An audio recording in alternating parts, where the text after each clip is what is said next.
Hello, my beautiful blossoms, blooms, and buds. Oh, it's all right, Di. They deleted it. Aw. I'm sorry. But welcome. I'm sorry they deleted the fic. It's hard when they do that. But happy Monday. It feels kind of weird saying that. But yes. Hello, Truffle. Welcome. I can't remember if I actually did the intro. Hello, my beautiful blossoms, blooms, and buds. I'm Rosebud Reads, and welcome to my book garden. This is the, oh my goodness, the 6th stream of Thousand Autumns, book 3, and it is the second to last one of book 3, which is why we're doing two in a row. Hello, Chichi Kiki. How's everybody doing today? Did anyone have something special happen over the weekend? I know we're starting to get closer to the Christmas holidays. I also know that Hanukkah started the 14th, I believe. So if anyone's celebrating that, happy start of Hanukkah. And then I don't know if there are any other holidays going on right now. Nice. Chichi Kiki's doing okay. And Truffle went to a play and got some cute ornaments for your tree. Nice. That sounds amazing, Truffle. I'm glad it sounds like you had a really nice weekend. Oh no. What happened, Chichi Kiki? I mean, you don't have to share if you don't want to, but we're happy to listen if you do. Oh, I'm so sorry. Oh, that's really, really hard. And I'm really sorry to hear that, Chichi Kiki.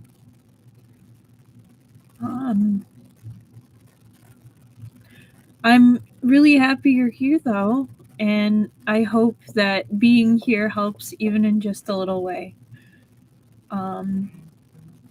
I know sometimes having a little time away from everything helps just when family members pass away. But I'm so sorry to hear that. My condolences and my sympathy go out to you and your family. It's really hard, especially during time like holiday times.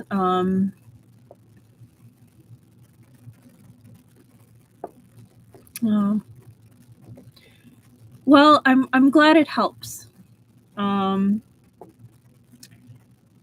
No, I hope that you have someone who can be there with you. I know you're flying out, but someone who can be there with you before then and once you land, because it helps. But know that we're sending you all the good vibes and all the sympathy and all the care we can in this hard time for you. Yeah, definitely safe travels.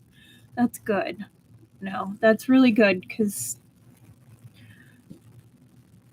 it's nice to have someone else there. Even if you don't say anything, just with you. Of course. I'm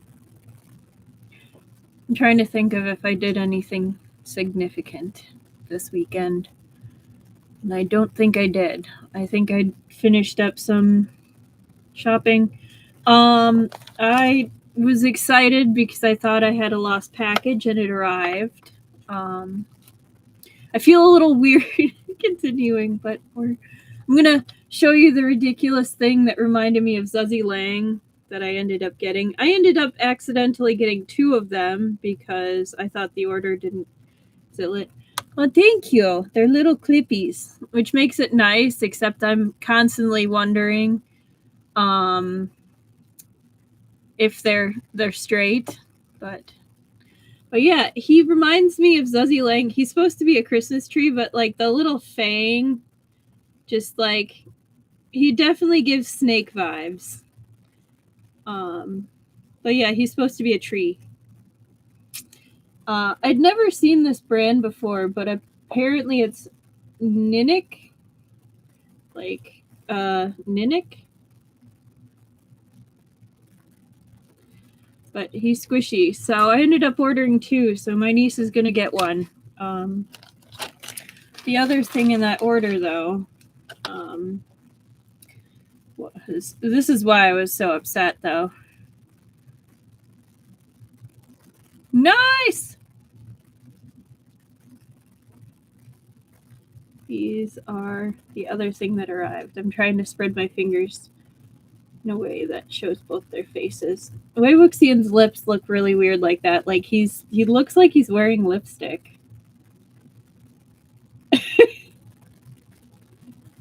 He really does. He looks like he's like, Lanzan, come here for a smooch. Ah!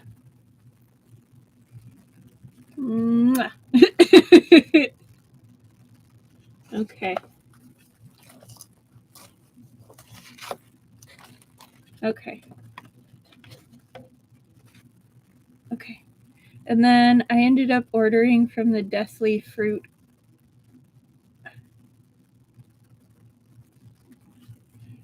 And then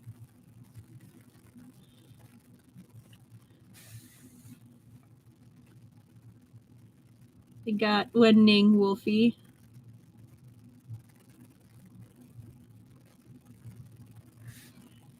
And then this is what I initially ordered for Lanzan Bunny. They're so pretty. And then they actually gave me some freebies. So I was not upset about Nanami. Right? They have a whole like Animal Crossing combo set. So they're really cool. So this is the artist once again. They were just on Etsy. I was ordering some other stuff. Yeah. No, but that's it. I'm super excited about this Thursday when we start the Days of Fickmas. I am hoping that the playlist will appear once the videos in it appear, because I checked it on my other like just personal account and it's not there. But even if it doesn't appear, each video will pop up in the posts for each day. But there should be a playlist under playlist called Days of Fickmas 2025, and it should have a new video every day. But we will see. I will double check on Thursday to make sure. But it's been a technological learning period for me, with everything included in YouTube and how it works. And I forgot to turn on this light. That's a little brighter. Nice. Okay, but should we just get started? I'm okay with just getting started. Okay. So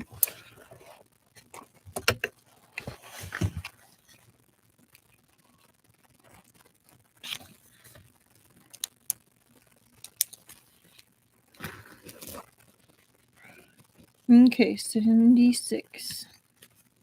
Okay. So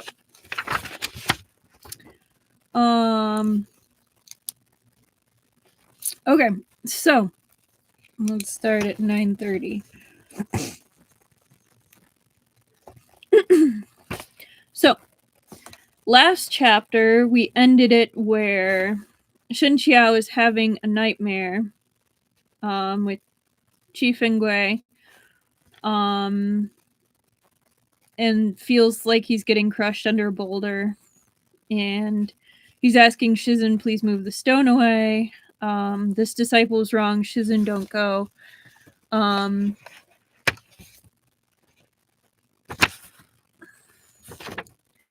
then Shu Ting was busy destroying Yan Wushi's house and they had to run away. Did that happen? Yes, it did. But now they're chilling in a forest cave and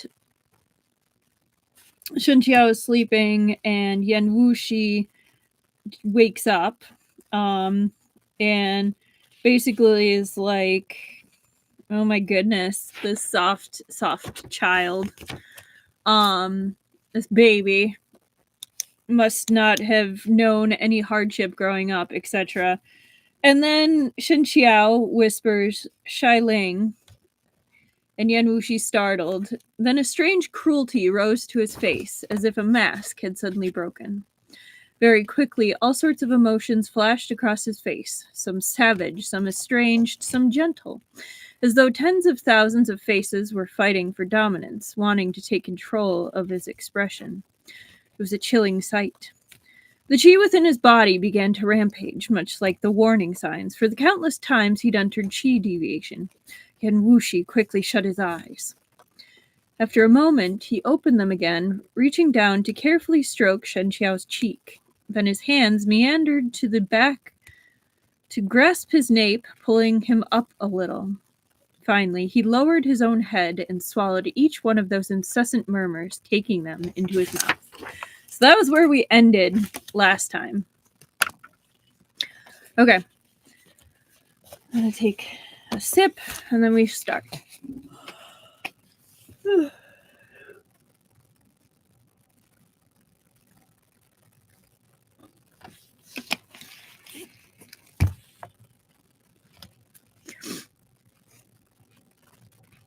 Chapter 76. Xie Ling has passed. Dazed and groggy, Shen Qiao felt like there was a bowstring stretched taut in his mind, clamoring for him to wake up. But his eyelids were incredibly heavy. No matter how hard he tried, he couldn't open them. And from over his lips came a strange warmth. It felt like something was violently invading. He struggled for a while, a feeble moan escaping his mouth, before he finally forced his eyes open. Having burned for half the night, the fire had gradually dimmed and someone was holding him in their arms, their bodies only separated by a thin layer of clothing.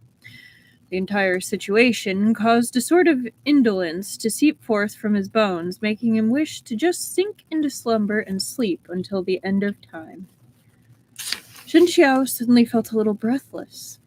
However, this stifling sensation originated not from his chest wound, but from his nose and mouth. To think, the mighty sect leader of Xuandu Mountain has even forgotten how to breathe. If word gets out, people would laugh themselves to death, wouldn't they? A mocking voice drifted over, sounding both near yet far, but in truth, it had been spoken from next to his ear.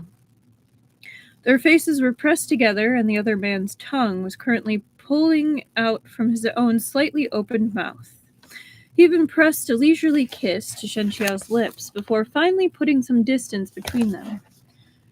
Then he pinched Shen Qiao's cheeks and tugged. Did you go stupid? A shred of reason finally returned to that bewildered gaze, and Shen Qiao slapped Yan Wushi. The latter yelped and retreated. Ah, Qiao, it's me, Xie Ling. Shen Qiao ceased his movements and stared at him, frowning. Yan Wushi moved forward again to hug him. He said gently, I'm Xie Ling. Don't you recognize me? Shen Qiao didn't say anything. He raised his hand, ready to slap him again. Yan Wushi nimbly caught his hand and said, surprised, Did you sleep yourself into a muddle? You'd hit even Xie Ling. Shen Qiao was disgruntled. Why would Xie Ling call me Ah Qiao? Yan Wushi sputtered a laugh. That's right, I forgot. He calls you Myron Gaga. But I can't bring myself to call you that at all. To think that you used your good looks to take advantage of me for this long. Every time Xie Ling calls you that, were you secretly happy deep down and not letting it show? Shen Qiao turned his head away. Utter nonsense. Yan Wushi kissed the side of his face, but before Shen Qiao could react, he withdrew so that he was 3 feet away from him, knowing that he had gone too far. He had gone far enough. Apparently, he doesn't think he's gone too far. Shen Qiao wanted to sit up, but the movement aggravated his internal injuries. He held his chest, coughing incessantly until the pain slowly lessened. He could only yell angrily, "Look at our situation, and you're still doing this?" And Wushi couldn't help bursting into laughter. Qiao, you're way too cute. You don't even know how to curse people. What does that mean, doing this? I'll teach you. This is called lustful thoughts arise when material comfort is had. The beauty's rage and coughing fit had flushed his entire face red, and his eyes gleamed with moisture. The firelight danced over the tears that were on the verge of falling. On Yan Wushi's side, he saw a perfect beauty sent by the heavens, a feast for the eyes. A shame that he could only look and not partake.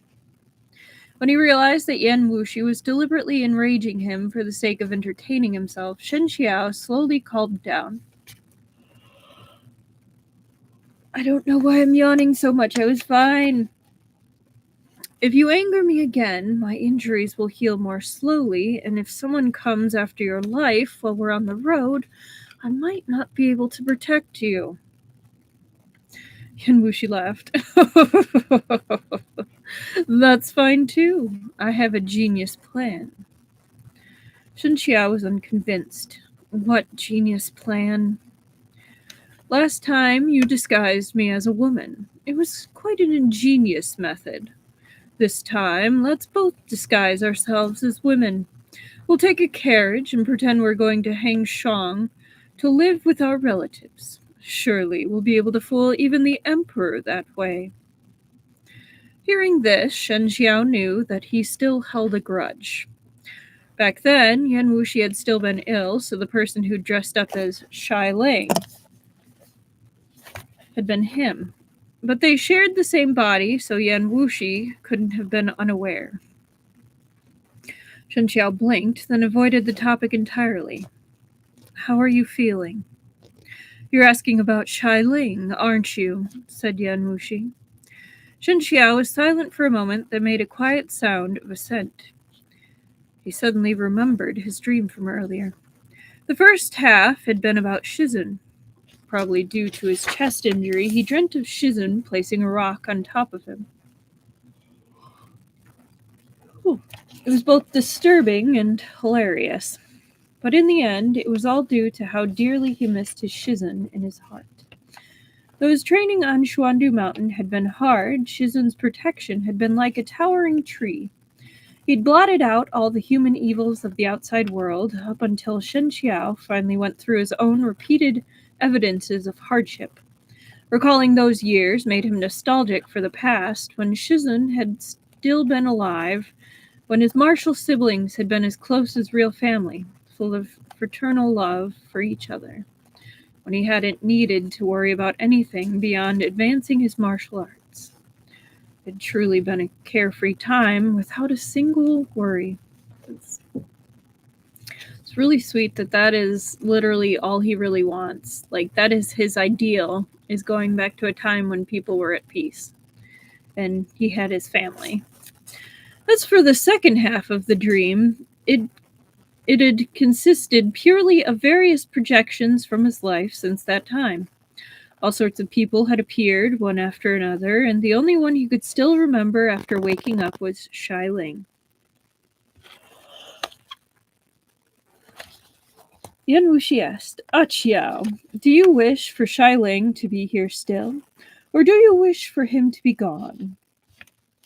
In the first place, Xie Ling was a personality that had split off due to Yan Wushi's qi deviation.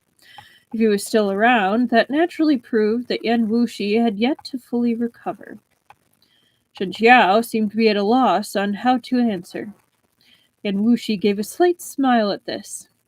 If it were the former, then I must disappoint you. Though the flaw in my demonic core hasn't fully repaired, the personality shifts caused by the Qi deviation have already been suppressed.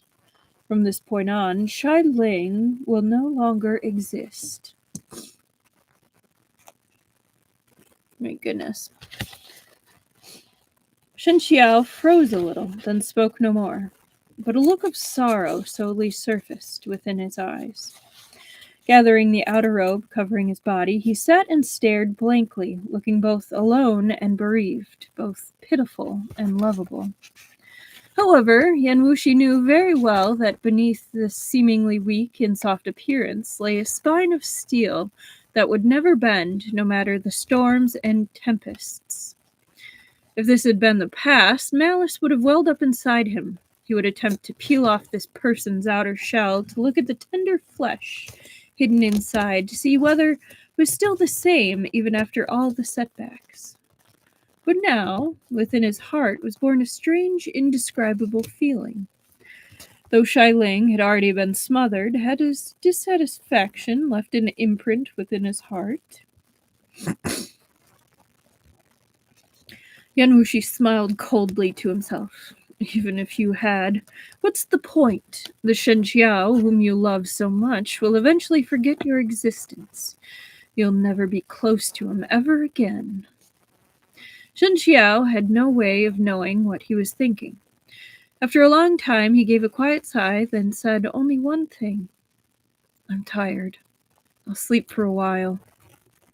He lay down wearily. His outer robes were thin, so he curled up a little. His illness had left him somewhat vulnerable to the cold. His back faced Yan Wushi, hiding his expression. Yan Wushi walked over to him, but Shen Qiao did not react. He reached out to touch him, and though Shen Qiao slapped away his hand, his fingertips still grazed some slight moisture. You're crying? Yan Wushi was a bit stunned, thinking it incomprehensible. What is there to cry about? Xie Ling was merely a fragment of my soul, not even a person. Shen Qiao said dully, he might have been a fragment to you, but to me, he was once a living person. Yan Wushi sneered, just because he came back to look for you underground? Shen Qiao ignored him. In Yan Wushi's eyes, among his personalities, Xie Ling was the weakest and easiest to take advantage of, and the least like himself. Yet Shen Qiao actually liked him the most. When he thought about this, a sneer of displeasure marred his expression. You're so weak and soft, yet you said you wanted to become my opponent, to duel me. If you keep on with this mindset, I fear you'll never reach the martial summit.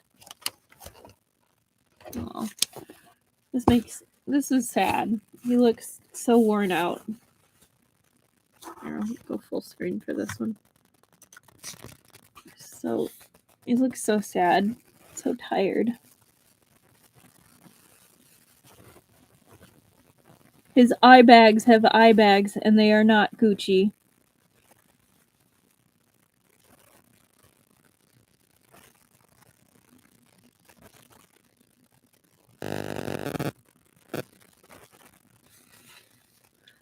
They both look so tired. Which, I mean, valid. Been through a lot recently.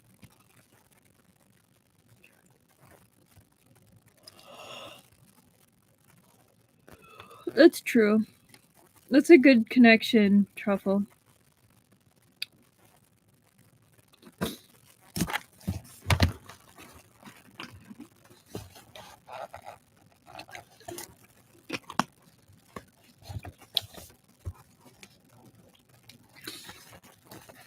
After a long period of dead quiet, Shen Qiao suddenly asked, what does sect leader Yan believe to be the martial summit?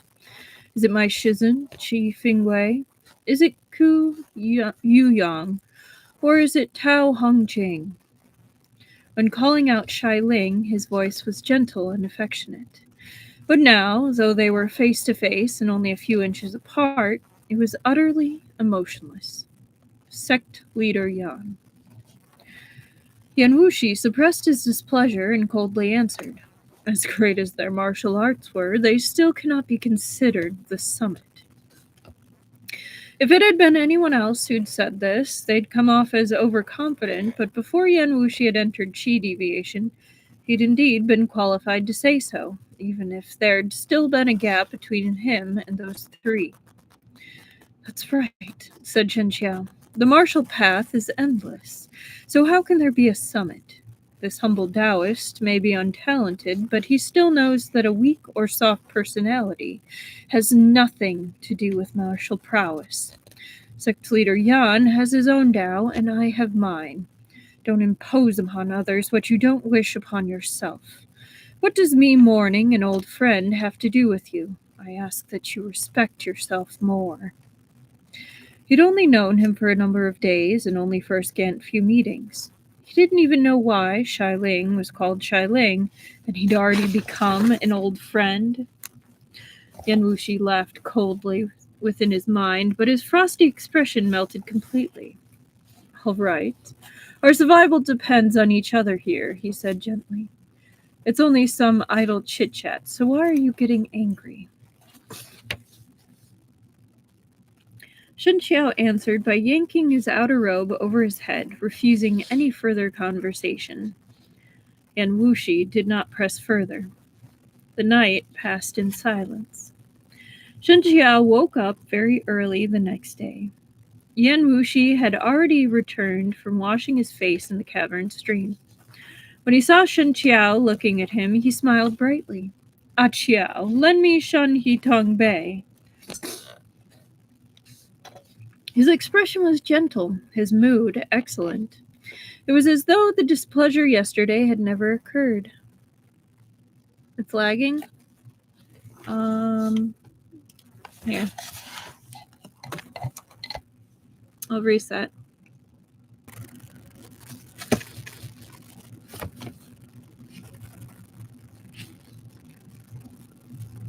Hello!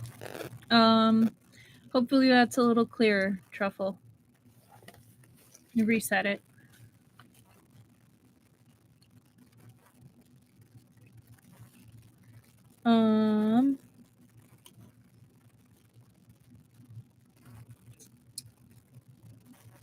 His expression was gentle, his mood excellent. It was as though the displeasure yesterday had never occurred. "Yeah, no worries." "Oh," said Yan Wushi. Shen Qiao said wearily, "You didn't clean the feathers well last night. I had a stomachache afterward." "Oh," said Yan Wushi.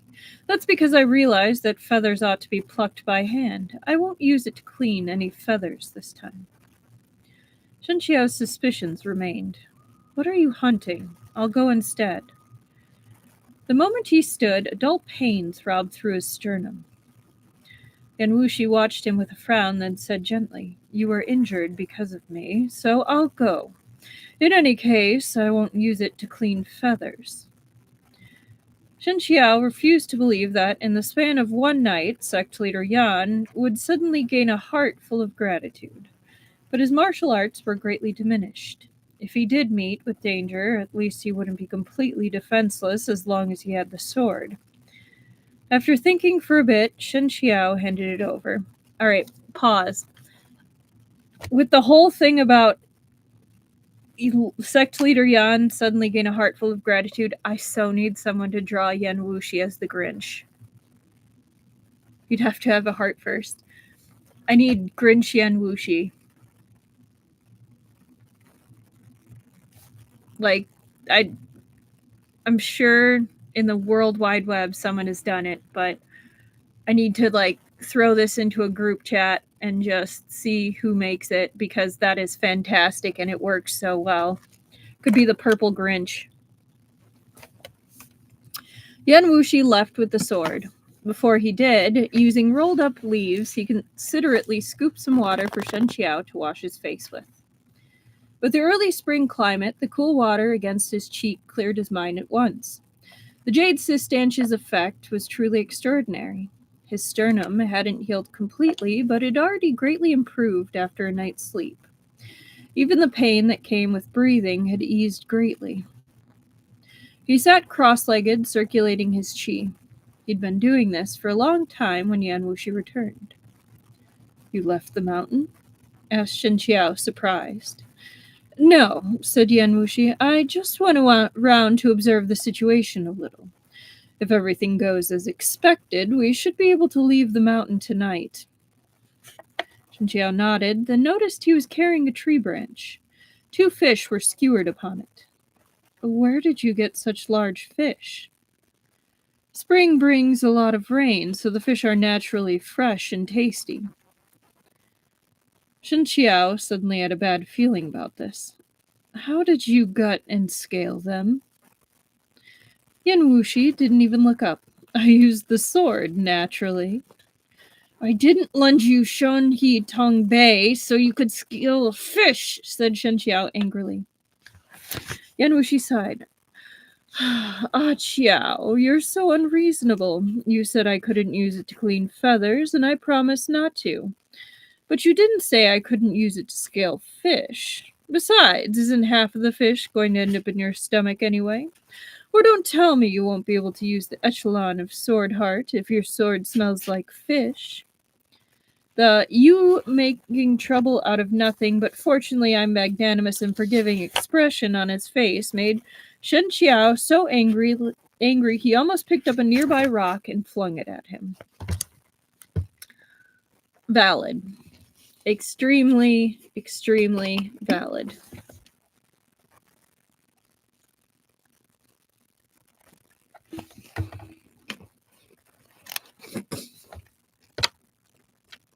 Chapter 77. Enemies. Oh, I gotta write it down.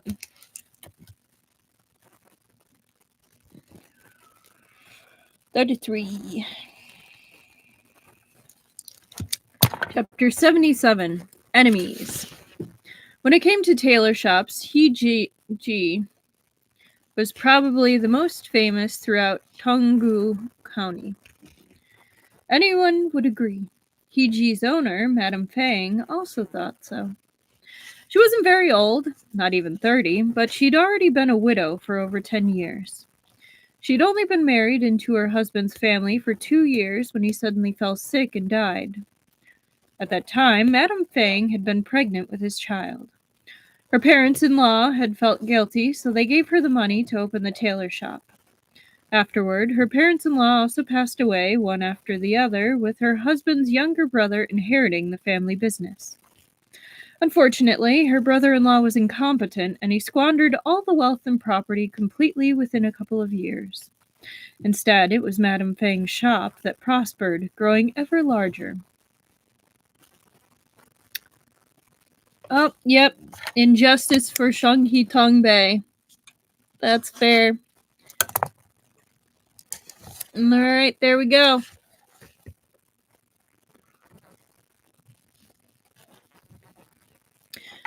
It was Madame Feng's shop that prospered, growing ever larger. It wasn't only in Tonggu County. Ji even had branches in the capital of Feng province in Liangquan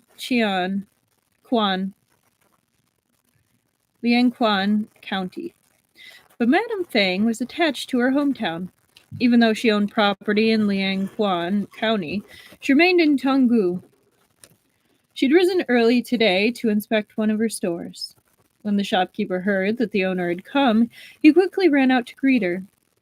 And at this time, another person arrived at their door.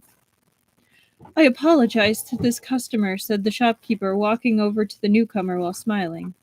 "Our owner has come to inspect the accounts, so at the moment we're not—" Only halfway through his sentence, intimidated by the newcomer's appearance and aura, he found himself unable to continue speaking. And Wushi raised an eyebrow. "You're not doing business?" Madame Feng passed the shopkeeper and smiled sweetly. "We're open and welcome customers. Why wouldn't we be doing business?" My worker was impolite. I apologized to the gentleman on his behalf. May I ask what kind of fabric the gentleman wishes to purchase? We also sell ready-made clothes in many styles. If you wish to select a fabric and have it custom made, we can have it prepared in as little as 2 days. She had been a merchant for more than 10 years, so she considered her knowledge and experience far beyond the average married woman who stayed in their chambers. But who could have known that in front of this man she felt as ignorant as if she'd spent her life looking up at the sky from a well? The man's face and bearing were both exceptional. Forget their county magistrates, even the provincial officials couldn't compare. Merchants opened shops to do business. There was no reason to refuse customers at their door, especially not such an outstanding character as this man.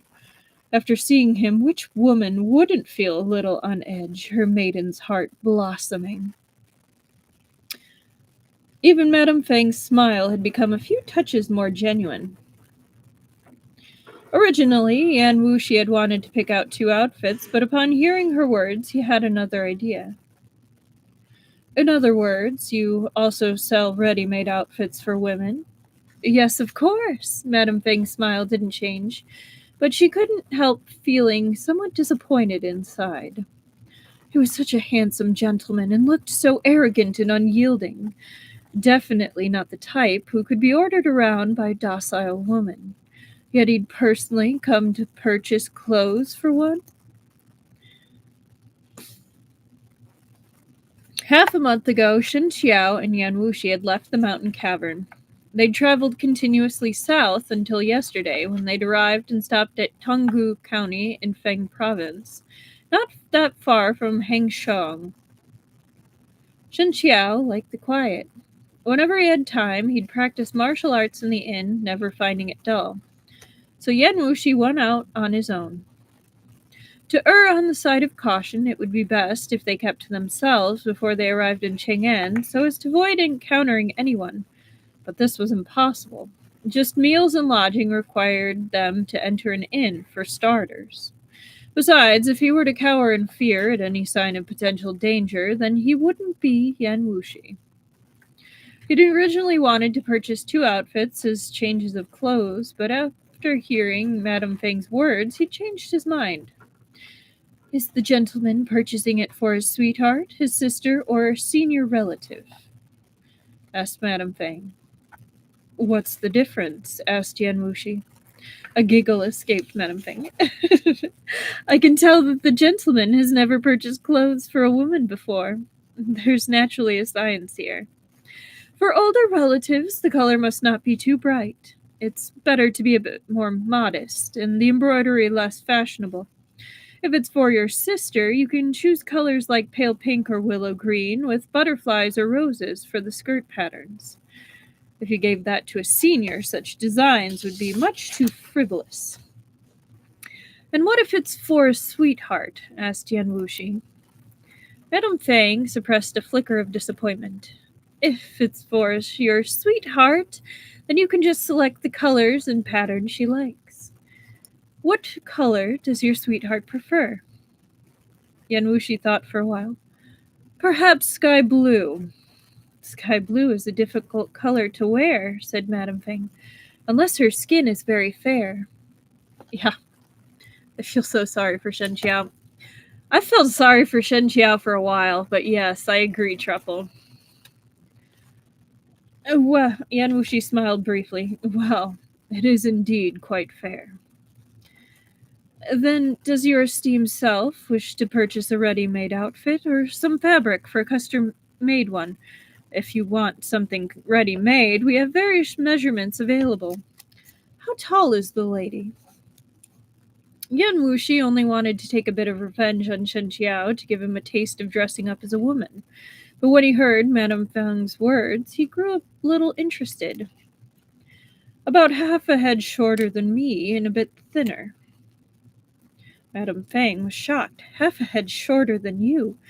Then that woman is incredibly tall. Please let me send someone to look. I'm not sure if our shop has a garment in the measurements you need. How about the style? What kind of shape would you like the blouse and skirt to have? Yan Wushi raised an eyebrow, then looked her all over from all sides. Shape. I think what you have is quite nice. Madame Feng's heart was pounding from his gaze. Her eyes grew soft and liquid as she bit her lip and smiled. The gentleman likes what I have. They were only a breath apart, nearly touching. The shopkeeper and worker were clearly accustomed to their owner's flirtatious behavior. They'd already closed the doors of the shop and gone to hide somewhere else. How flirty does this woman get if they literally are hiding? Like that is saying something. Yan Wushi smiled slightly, then lifted her chin. He lowered his head to examine her closely, as if he were about to kiss her. Sensible workers, right? Would we consider this an injustice to service workers having to witness this? Because I'm kind of thinking it might be. Madame Feng was filled with anticipation. Her cheeks flushed red as her slender body went soft and limp. Even her breaths became searing hot. A pity that your clothes are quite nice, yet your face is nothing special. Such a waste of good clothing, said Yan Wushi. Yep. Okay, so more injustice. Madame Feng's face went blank, as if she was unable to process what he'd said. Only after Yan Wushi took a few steps back did she suddenly come to her senses. Her face alternated between green and white, and she gritted her teeth. The shop is not open for business today. The gentleman should leave. Could be more intolerable to a woman than calling her ugly. She'd originally wanted to tell him to get lost, but amiability was the key to prosperity for a merchant. Madame Feng also didn't want to cause herself any trouble. The fewer complications, the better. But beneath her blouse, her chest was rising and falling slightly. It was obvious she was incensed.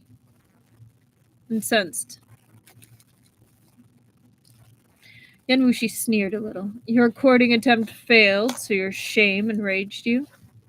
He fished out a heavy purse and placed it on the table.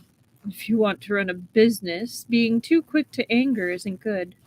And if you keep frowning like that, won't you age faster? Madame Feng yelled angrily. Such a venomous mouth! Your sweetheart must be suffering from 8 lives worth of misfortune to have caught the eye of someone like you. Very true. Very true. After saying this, she picked up the purse, wanting to throw it at him. However, the moment she lifted it, her expression faltered. On the mahogany table beneath the purse was a slight concave imprint, left by the purse. The table was of solid wood and construction. Even placing a large stone atop it might not crush it, let alone a purse of silver. Only now did Madame Feng realize she'd encountered someone extraordinary. Her expression cycled through a kaleidoscope of changes, and in the end she forced a smile. The great gentleman is most magnanimous. Please don't hold anything against an insignificant woman.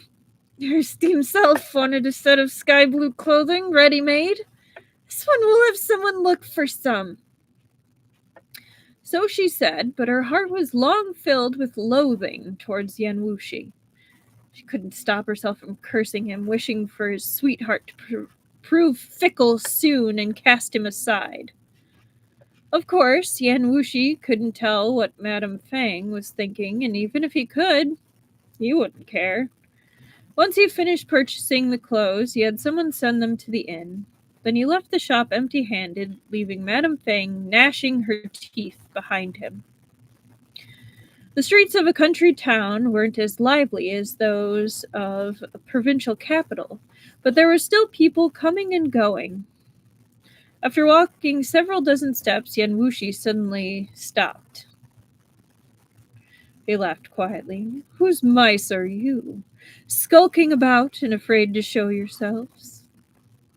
His words were soft and slow, but they suddenly seemed to explode in the ears of everyone nearby. The common people had no idea what was going on. After their initial shock, they naturally all ran a good distance away so as not to invite disaster upon themselves. Yan Wushi stood with his hands behind his back. He lifted his head to watch the birds sweeping over the horizon, carefree and content, yet completely unmoving. Some time ago, we heard that sect leader Yan had been killed in an ambush by 5 great martial artists. My Shizun even felt sorry for so long. To think sect leader Yan really was so extraordinary he could survive even in a situation at that. Truly worthy of admiration. The delicate laugh was sweet and pleasing to the ear, seemingly both near and far as it drifted, but the moment that admiration fell, a woman dressed in red suddenly appeared atop the roof, to the right of Yan Wushi. Yan Wushi didn't glance at her, but said coolly, "You're already here, but you still tried to hide. This is all Yihuan sect's members are good at.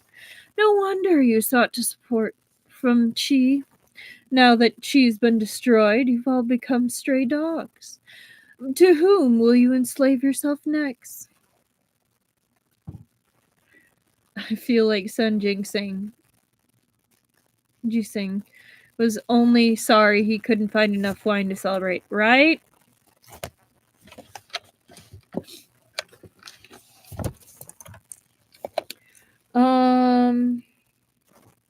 Sect leader Yan's words are so funny. Those who did not know better would even think Huan Yue's sect virtuous and noble. But in the end, isn't Huan Yue's sect also the slave of Yuan Yang? Pity that Yuan Yang won't be alive for long. Without your protection, your disciples and subordinates are now even more wretched than some stray dogs. Accompanied by a cold laugh, another person appeared before Yan Wushi.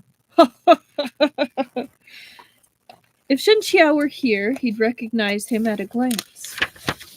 If they were that incapable and require my protection for something, then they should just die easier and save me the trouble. Yan Wushi looked at Xiao Shi, shaking his head. On the contrary, my venerable self truly pities Yuan Shu. She accepted an ingrate as a disciple, and then he goes and spends all his time hanging out with Sen Jingxing's bunch. But Sen Jingxing doesn't have an eye for people either. His old disciple, Hu Shijing, might have been completely brainless, but at least his martial arts were passable. However, not only are you brainless, your martial arts are complete garbage. Seems like Yihuan's sect grows worse with every generation. So Xiao Si was so angry he laughed instead.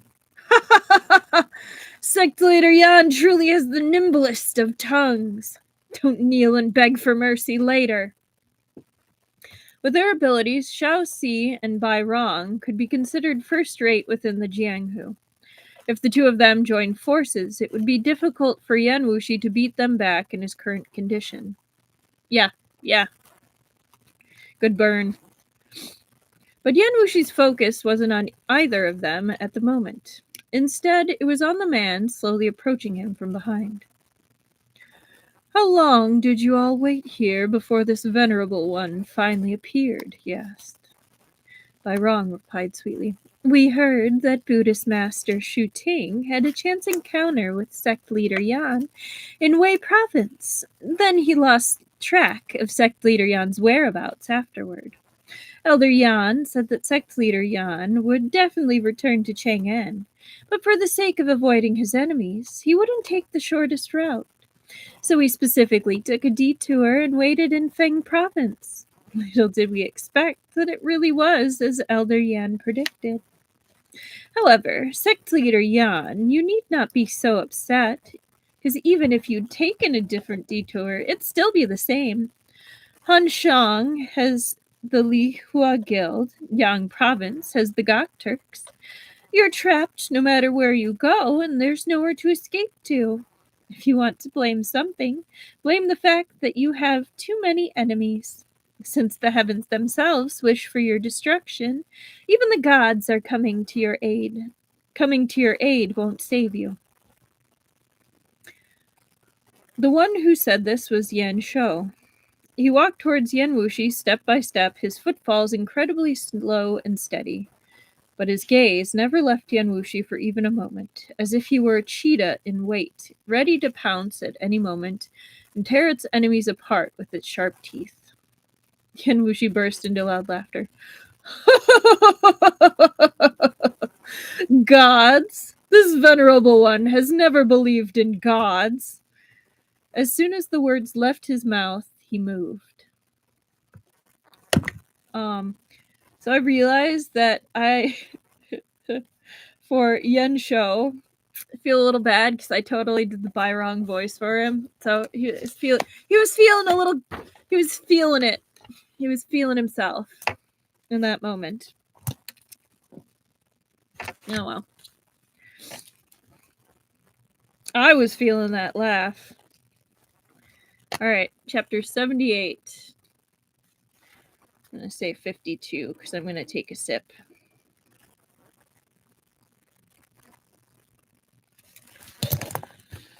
Oh, I got a paper cut.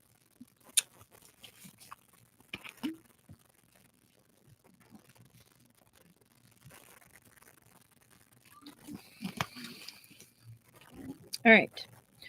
Chapter 78. Fleeing for one's life. That doesn't sound very Yan Wushi. Well, a little Yan Wushi. Simply the name Yan Wushi carried an invisible, intimidating force. They knew that after the 5 great experts' ambush, even if he hadn't lost all his martial arts, his strength must be greatly reduced. Even without San Jinxing here, the 3 of them together should be more than enough to bring him down. But though they knew this in their minds, their bodies still didn't move. An undercurrent surged up within Yihuan sect. It was visible just from the movements of Xiaoxi and the others. Yan Shou had once lost to Yan Wushi in the past, and it had been a terrible and terribly miserable defeat. The reason he'd come this time wasn't to eradicate a formidable foe for Yihuan sect, but for the Shu Yang strategy scroll that was rumored to be in Yan Wushi's hand. However, that horrible defeat had left a deep impression on Yan Shou, and when he witnessed how calm and composed Yan Wushi was, uncertainty arose within his heart. Xiaoxi was Yan Shushu's disciple, but he wanted to bring Yan Wushi's head to San Jinxing to earn merits. However, when he saw that no one else was moving, he didn't budge either. Because of this, the 4 of them entered a strange standoff. Yihuan sect clearly held the upper hand, but not one of them chose to make the first move. Yan Shou narrowed his eyes, carefully observing Yan Wushi's every breath, waiting for him to reveal an opening. Yan Wushi finally moved. But he didn't target Xiaoxi and Byrong before him, nor did he turn to leap on Yan Shou. Instead, his sleeves billowed as he soared into the sky like a white crane in flight. Xiaoxi's expression fell. This is bad! Who would have expected that the mighty Huan Yue sect leader would put a come-at-me act to confound his opponents? Xiaoxi normally considered himself a graceful and elegant young master, but at this moment he couldn't stop himself from swearing loudly. If you have the balls, don't run! Hello, Esper Lady. You came in at an interesting point. Oh, welcome. Thank you, Esper Lady. They're very fun. They're little clippies. How you doing? So we've had a lot of discussion. Not much has happened. They woke up in the cave. Yan Wushi kissed Shen Qiao because he got jealous that he was calling Xie Ling. Yan Wushi basically said, Xie Ling no longer exists. You're stuck with me, basically.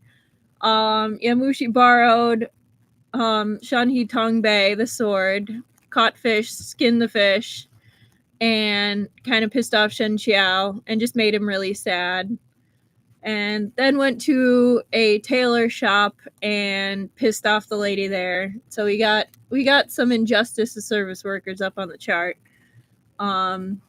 He bought women's clothing for Shen Qiao, and now there's an ambush from He Huan sect, and Yan Wushi is running away. So that is the very fast summary of what has occurred. And you came in right as one of the He Huan people shouted, "If you have the balls, don't run!" So, welcome.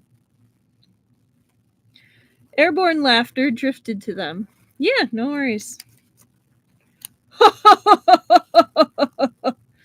Within the blink of an eye, he was already in front of Xiaoxi, and before Xiaoxi could get a clear glimpse of Yan Wushi's attack, the wind from the man's palm was already slamming into his chest. Xiaoxi was astonished, but it was too late to dodge. He could only take it head on. The two of them fought in close combat, and Yan Wushi's true chi was like the rise and fall of the river tide, violent and turbulent as it almost engulfed Xiaoxi's. It was as overbearing and arrogant as its owner, to the point of being shocking. They heard that when the 5 great experts had ambushed Yan Wushi, Guang Lingsan had exploited his flaw, seriously injuring him. Could it be that after obtaining the scroll, he'd managed to repair his flaw within such a short amount of time, propelling his martial arts to the next level? This thought flashed through Xiaoxi's mind, and his heart jolted. A sharp pain lanced through his arm, and he screamed despite himself as he retched backward. However, his right arm was already shattered, and the injury affected even his chest. It was as if he'd been viciously struck by a hammer. Blood sprayed from Xiaoxi's mouth as he collapsed to the ground.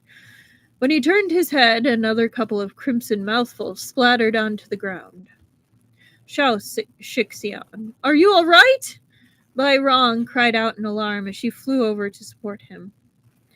Demonic practitioners were all selfish and self-serving, and there was even a long-standing conflict between Xiaoxi and Bai Rong. Normally, Bai Rong would have been full of schadenfreude over his misfortune, even kick him while he was down. Coming forward to help him up really wasn't her style, but right now, doing so meant that she could avoid a direct confrontation with Yan Wushi, so she didn't mind expressing some fraternal affection. She's smart. Xiaoxi's setback caused Yan Shou, who'd been preparing to strike, to slow a little as well, but he still ran after him and blocked his path. Why is sect leader Yan in such a hurry to leave? When old friends meet, shouldn't they reminisce a little about the past? I also wish to reminisce about the past with Elder Yan. May I ask if Elder Yan can spare the time? The one who'd answered naturally wasn't Yan Wushi, but someone behind Yan Shou. Yan Shou didn't turn upon hearing those words. Instead, he flew right onto the roof and looked down at the newcomer from above. So if it isn't another stray dog, he said with disdain. Shen Qiao strolled over from the other end of the street, sword on his back. Black hair and blue clothes, his figure tall and elegant, like a beautiful, graceful immortal. Elder Yan owes 2 lives to this humble Taoist since that day on Bailong Monastery, said Shen Qiao. Does he still remember? I've long heard that Xuandu Mountain's former sect leader inherited Qi Fengge's mantle and that his martial arts were unrivaled in all of the Jianghu. Unfortunately, a blow from Kunyi knocked him off the cliff, and he's been on the decline ever since. Forced to rely on Yan Wushi's protection. Looking at things now, it seems the rumors may not have been false. Shen Qiao said coolly, Then I wonder if Elder Yan has heard the rumor that Kunyi went up Mount Tai to provoke Bixia's sect, but failed, and that he's already fallen to my blade. Yan Shou's face betrayed his faint astonishment. Bixia's sect had collapsed under their internal strife and were busy struggling, trying to rally their strength even after Kunyi's death.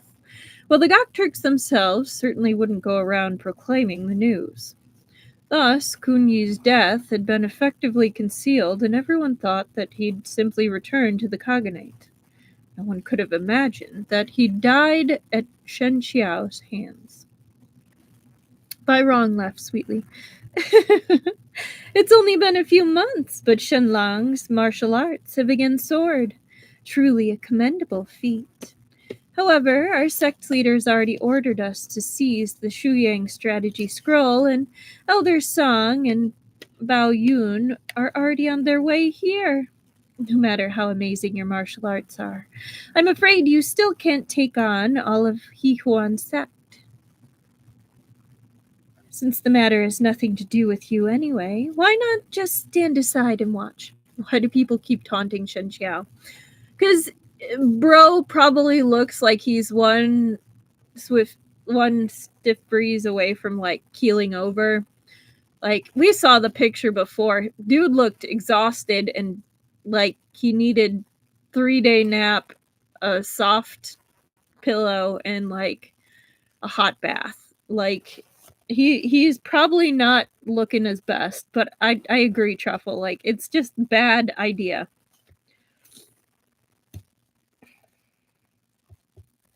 Yan Shou harumphed. You've already arrived. There's no need to leave. You might all as well stay. Yan Shou's moniker was the Buddha with the blood-stained hand. His martial arts also leaned towards the insidious and cruel, and he crooked his fingers and clawed at Shen Qiao. In the twinkling of an eye, an ill wind blasted his opponent's face, shrieking and wailing. Mountains of corpses and seas of blood seemed to fill the world around them, transforming it into the deepest of hells. The expansive blood glow was about to engulf him, bringing forth swelling despair and terror. I know, like, I get it. That's fair, but you'd think people in the Jianghu wouldn't be so quick to judge by appearance. Truly. But I think partially it's also just like, I feel like almost all of these martial artists have inflated egos. Shen Qiao is like the exception on a lot of fronts. But most of them are like, I'm hot shit. I can take you. And in this sense, they mean in a fight. Mostly. Depends with Yan Wushi. Okay. Shen Qiao soared back as he drew Shen He Tongbei. Immediately, his sword sheet arched like a rainbow, its light overflowing and quickly overriding most of Yan Shou's surging might. Yan Shou pursued him relentlessly, his palms neutralizing all of Shen Qiao's attacks before he sent out 3 or 4 more blows, each as quick as lightning. It made for a dizzying, overwhelming sight. Every strike pelted down like a mighty ocean's wave, rising and falling like a set of heavenly stairs. Each wave was more powerful than the last, leaving his opponent absolutely no time to react. Wow, not Bai Rong. She wants to be a lover, not a fighter. True, but she would also... She definitely gives like either Mantis or Black Widow vibes, where it's like, I want to love you, but then I'm going to stab you in the back if you look away or piss me off. So like, yes, and...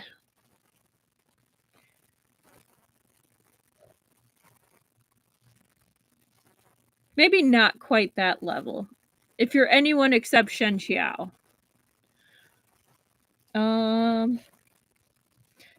Yan Shou wasn't within the top 10, but that didn't mean that he was only an average martial artist.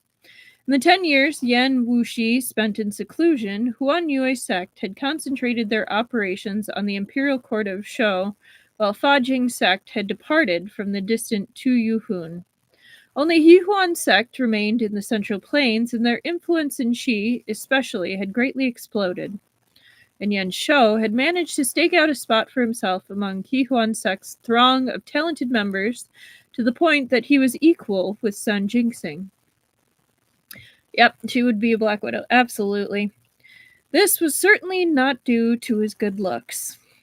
Oh, so that's a little harsh. Sword in hand, Shen Qiao slashed the air horizontally. A brilliant sword glare was born, as rippling and reflective as river water, but as harsh as snow and frost. Whirling with chill, it swept forward, accompanied by murderous intent.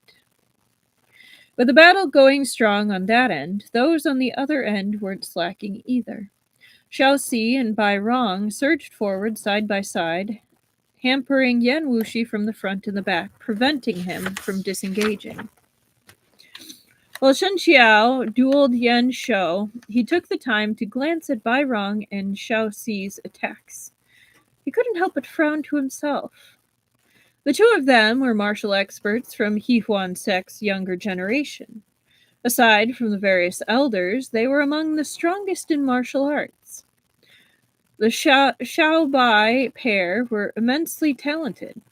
Every time he saw them, their martial arts always seemed to have improved by leaps and bounds, especially Bai Rong.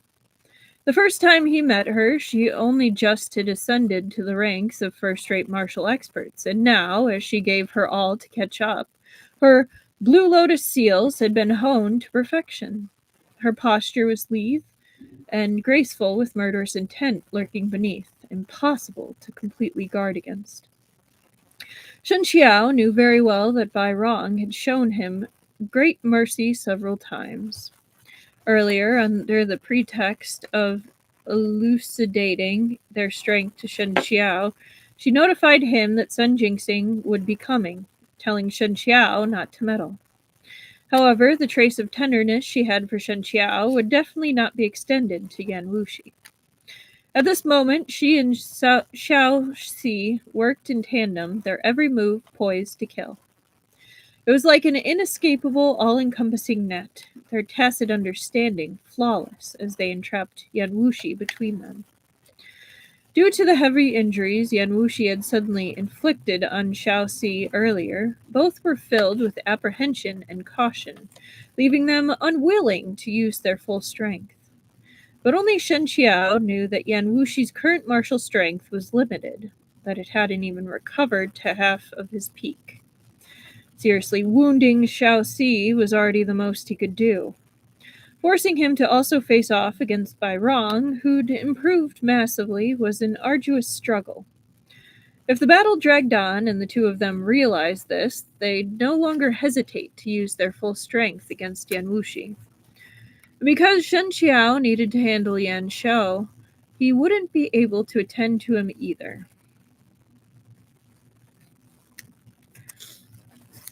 Having thought this far, Shen Qiao hesitated no longer. He pushed his martial strength to the limit, eliminating all his stray thoughts and directly entering the echelon of Sword Heart. In an instant, his sword glare became boundless, painting the heavens and earth together. It started with a raging momentum like thunder, then transitioned to the clear calm of light rippling over the water's surface, all concentrated within this one sword. The man exists apart from the sword, but the sword exists within his heart. Where the sword heart reaches, all existence becomes emptiness. Yan Shou's expression suddenly faltered, and he quickly withdrew and retreated, not daring to even brush the sword glare's edge. But now that Shen Qiao had released the sword glare, he had no reason to retract it again. Wrapped in white light, the sword chi chased Yan Shou in hot pursuit, firmly binding itself to him. Accompanied by rumbling thunder and galloping rapids, though the sword heart was immature and its manifestation unstable, its slash already showed the hint of a power that could bring peace to the land.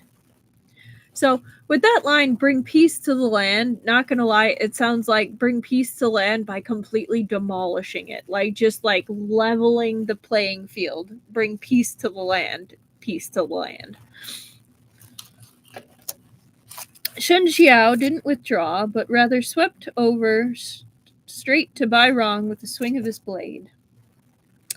By wrong, Xiaoxi and Yan Wushi were at an impasse, forming a precarious balance. With Yan Wushi's original martial strength, he should have been able to crush them, and this deadlock could never have happened. As it stretched on, Xiaoxi and Bai Rong grew suspicious, but suddenly a blue shadow glided past them and took Yan Wushi away. Yoink! Like how Sauron says he wanted to bring peace to Middle-earth by destroying everything and everyone else. Yeah, that's a little bit how that felt like it was being implied. Not gonna lie. When they saw this, the three of them naturally gave chase, though Xiaoxi's injuries meant he couldn't keep up. But Yan Shou pressed close behind, unwilling to let them go so easily. You go on first!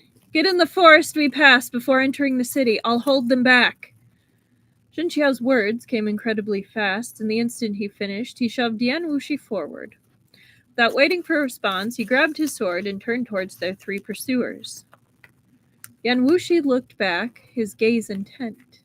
Then he turned and left without a word. Their target was getting farther and farther away, but Shen Qiao blocked their path. Even Yan Shou grew impatient, and his palm blast seemed to transform into bloody shadows as he aimed each and every one at Shen Qiao. But Shen Qiao remained perfectly in order, and his swordplay grew steadier, more composed.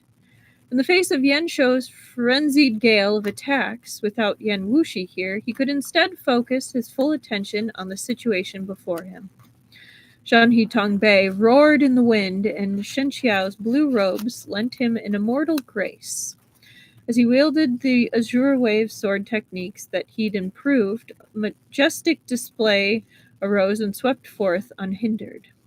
It was like 1,000 flowers in bloom, the light flooding the world. For a time, the three pursuers were barred outside the sword glare, unable to advance an inch.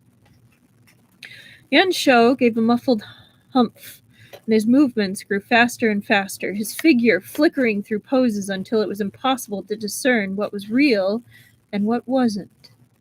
His slender fingers were like sharp blades, and wherever they touched, oceans of blood and skeletons seemed to emerge, wave upon wave. His bare hands even pierced the sword screen and directly grabbed Shen Qiao's hand, still on the hilt. Shen Qiao soared forward, his figure now a blue shadow. Like a dragonfly flitting across the water's surface, he barely landed before flying forward more, his toes almost never touching the ground. He pushed a rainbow stretches across the heaven, Xuandu Mountain's special Qinggong, to the epitome of perfection. If Qi Fengge was here, he would be unable to suppress his praise. That's a sweet little add-on. Against such an incredible level of Qinggong, the trees on either side were cast far behind him, hazy and indistinct. They blurred together with the enemies in hot pursuit until everything disappeared without a trace. But Shen Qiao didn't let down his guard. He drew a breath as his sleeves fluttered, his steps picking up nary a speck of dust. Even a frightened soaring bird would be lacking in comparison. The journey took little time. First, he up the mountainside outside the city. I think they missed the word. First, he went up the mountain outside the city so as to obfuscate. I know what it means, but obfuscate his tracks. It's a hard word to say. Then he followed a hidden path off the mountain, stopping in a small forest at its foot that lay along the path of the road to the city. The grove wasn't very large, but because it was at the foot of the mountain, it was lush and verdant, practically a world of its own, with its densely entangled vines and rugged terrain. An ordinary person entering would find themselves seemingly engulfed by the forest, and it would take a long time to find a way out. Shen Qiao supported himself with the tree trunks as he walked further in. Though he'd slowed his pace, his feet still left no imprint behind him. Even if an enemy chased him here, they'd be unable to tell whether he'd entered the forest.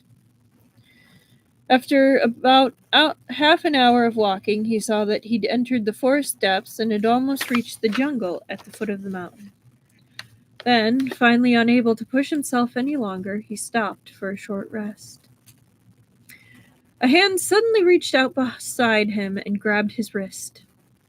On alert, Shen Qiao immediately sensed the movement.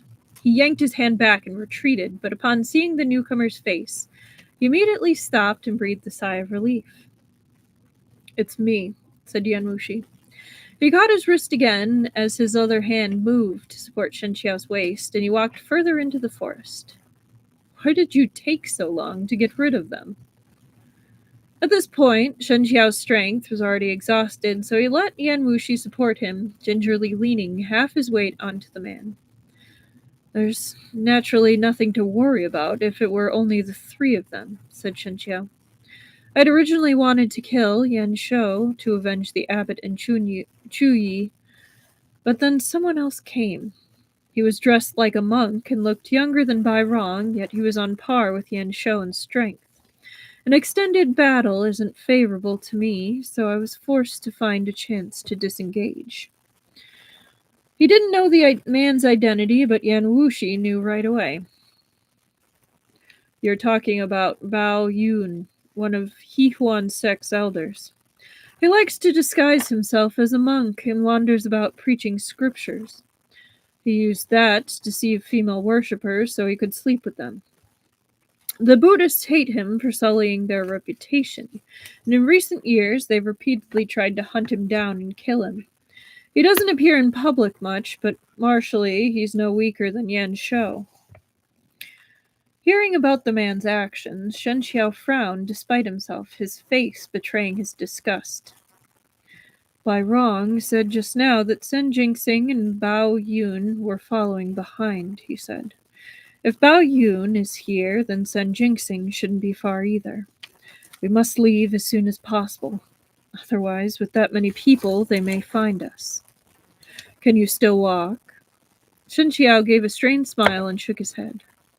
"I have a plan," said Yan Wushi. Yan Wushi reached out to touch his cheek, which was pallid from exhaustion. Shen Qiao turned away to evade him, but Yan Wushi still managed to stroke it once. He couldn't help but glare at Yan Wushi, who smiled slightly. "Sen Jinxing was heavily wounded by you, so he naturally hates you to the bone," Yan Wushi said. "But the other members of He Huan's sect don't possess that kind of bone-deep hostility towards you. Instead, they fear you greatly. Leave by yourself and don't worry about me. Then you'll be able to shake them off, and you won't have the extra burden of me to deal with." Shen Qiao sighed. "Here I thought you'd actually suggest a good plan. Enough with the nonsense. Let's head up the mountain." "Is it not a good plan?" asked Yan Wushi. "If I was going to abandon you, why would I have waited until now? If I'm going to save someone, I'll save them to the end. Escort the Buddha the entire journey west. I've already involved myself from the start. I must give it my all." The two of them continued forward. Shen Qiao had forced his qigong to its limit just before, and now he felt like every step took monumentous effort. He couldn't help but say, "I really can't walk anymore. You go on ahead. I'll cover for you." Anytime Yan Wushi says he has a plan, bad things are going to happen. Right? I agree, Truffle. Yan Wushi laughed. Qiao, you're really so cute. You want to cover for me the way you are now? If Sun Jinxing arrives, he'll swallow you whole, bones and all." Before Shen Qiao could respond, he felt his feet leave the ground. Yan Wushi was carrying him on his back. Alright, I definitely need to blow my nose before we keep reading. Okay. Ugh.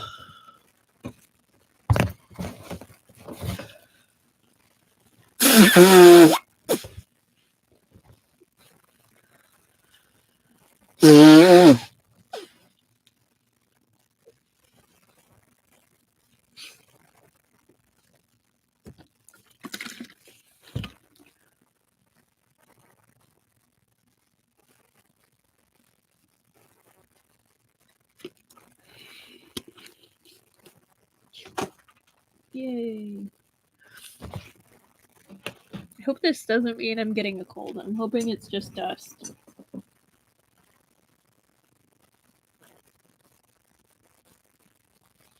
My air purifier was turned off. Okay. Chapter 79.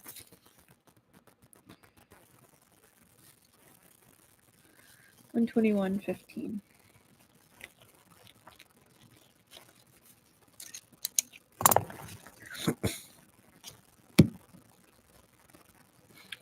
All right. Chapter 79.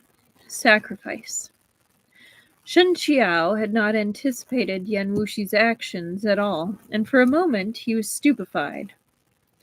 Yan Wushi's steps were graceful and swift. It took only an instant for him to cut through the forest and reach the foot of the mountain. Then he followed the mountain path upward, circling around to the other side. Shen Qiao remained stunned for a long while before he finally asked, "We're headed up the mountain?" "On the back side of the mountain is a temple. It's hidden deep within the forest and has been abandoned for many years." Confused, Shen Qiao said, "You seem to be familiar with the area?" "In the past, after I battled Yuan, I came to this mountain for secluded cultivation." Understanding dawned on Shen Qiao, and he didn't press further. He truly was a little tired. He'd just fought hard against 4 people. Apart from Shaoxi, whom Yan Wushi had injured, Bai Rong, Yan Shou, and Bao Yun were each stronger than the last. With Shen Qiao's current internal energy, if it weren't for the support of his sword heart, he would never have retreated safely. Though Yan Wushi walked quickly, his steps were steady. Shen Qiao could feel the warmth of his skin through their clothing. Lacking the strength to think any further, he unknowingly drifted off to sleep. The next time he opened his eyes, he found he was no longer surrounded by a jungle, but inside a Buddhist temple. Because of its age, it had been a long time since the temple had known incense, and even the burners were nowhere to be seen. The statue of Buddha was damaged and missing parts of its body, and everything was covered in dust and spiderwebs. However, the place Shen Qiao had been laid was clean, and there was even a cloth draped beneath him for padding, ripped from 2 nearby pillars. Though it was tattered, it was still better than sleeping directly on the cold stone floor. He rested his back against the wall for a while. He hadn't suffered any serious injuries earlier, but ever since his battle with Shu Ting, he'd been slowly accumulating internal injuries. This left him unable to utilize his full strength and was one of the reasons why he'd failed to kill Yan Shou. When Bao Yun joined in, he'd lost his chance completely. Shen Qiao held his groggy head and let out a light sigh. A hand stroked him. Caught off guard, Shen Qiao was startled by the icy sensation and couldn't help but shiver. "Why are you sighing?" Yan Wushi was sitting next to him. He was reading a piece of silk that he held in his hands.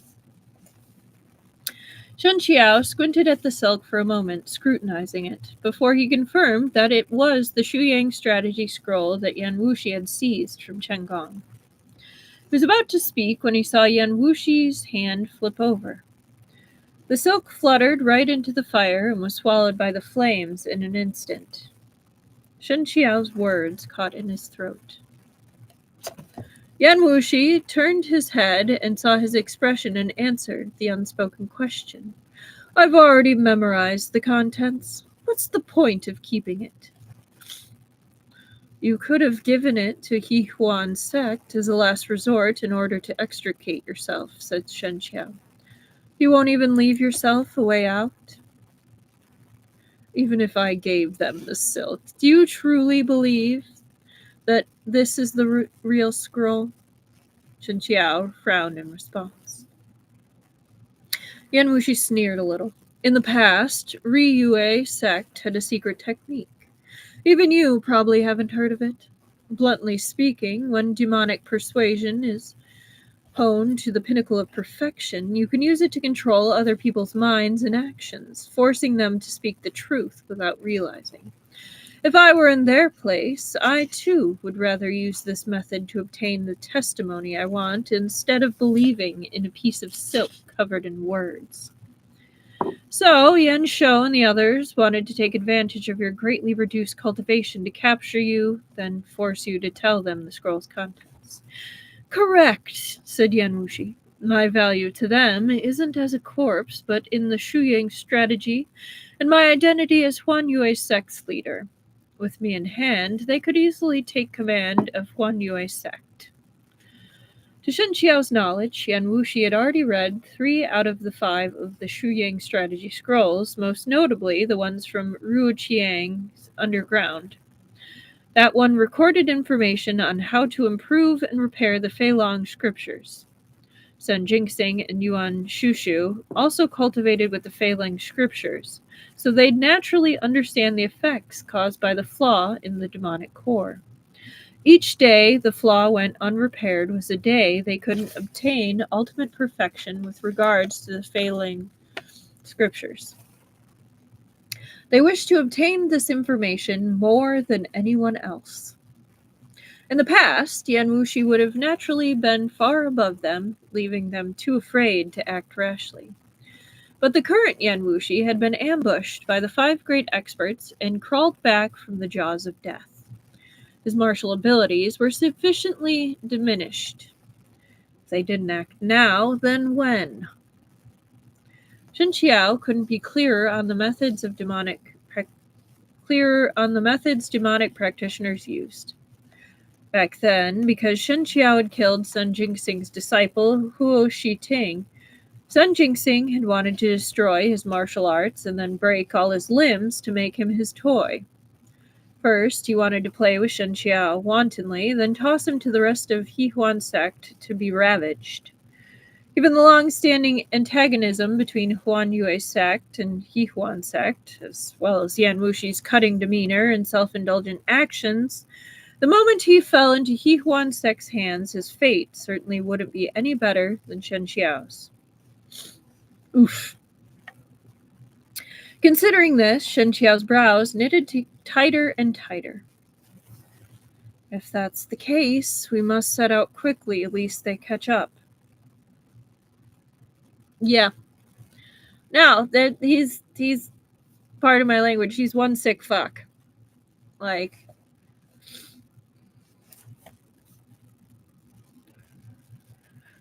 okay. Yan Wushi laughed. You're being so You're being so considerate towards me. Is it because you want me to shed tears of gratitude and pledge myself to you? Shen Qiao ignored his mocking words. Instead, he said solemnly, I know that sect leader Yan has never deemed anyone worthy of his attention, but this is a matter of life and death. Your flaw is still there, your strength inadequate. It'd be one thing if it were only Yan Shou's group, but if San Jingxing arrives, even I won't be able to ward him off. It's better to be cautious. But Yan Wushi didn't seem the slightest bit alarmed. He nonchalantly tossed a nearby stick into the fire, the flames leaping higher as a result. Then he suddenly changed the subject. If you could start over from the beginning, would you choose to not be saved by me at Bamboo Peak? Shen Qiao started, then shook his head. I'm afraid I'd have no say in that. So, you're saying that even if you already knew that you'd end up completely entangled with me and that I'd personally deliver you to San Jingxing, you still wouldn't regret it? There is no cure for regrets in this world, said Shen Qiao. We can never alter the events of the past.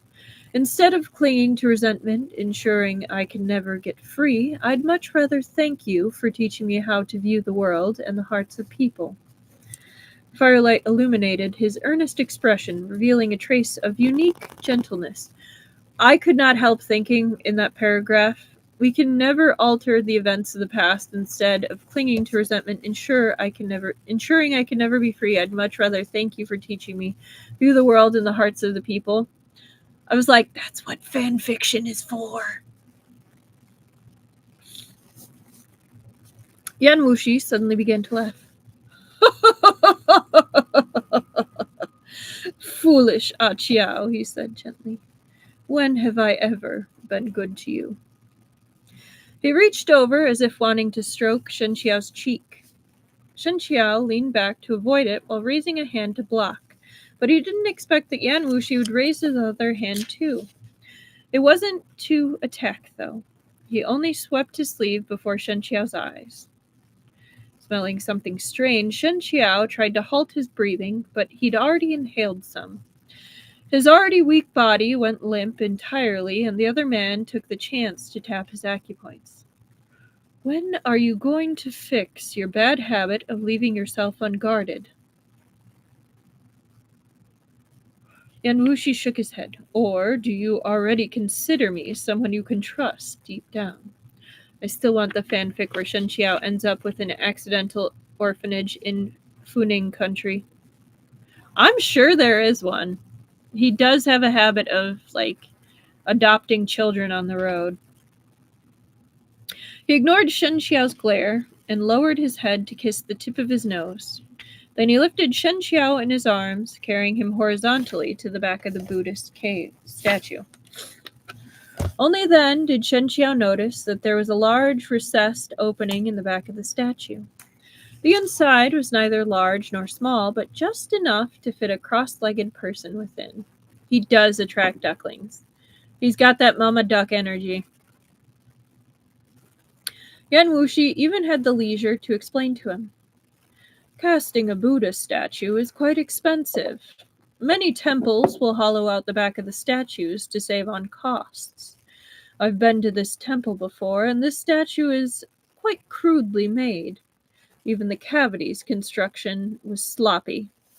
They only carved the front to look good, but now you'll get something big for no cost at all. Shen Qiao frowned. Exactly what are you planning to do? Yan Wushi said languidly. I've also read the Shuyang strategy scroll within the Imperial Palace of Northern Shou. But as we're in a hurry now, I don't have time to recite it for you.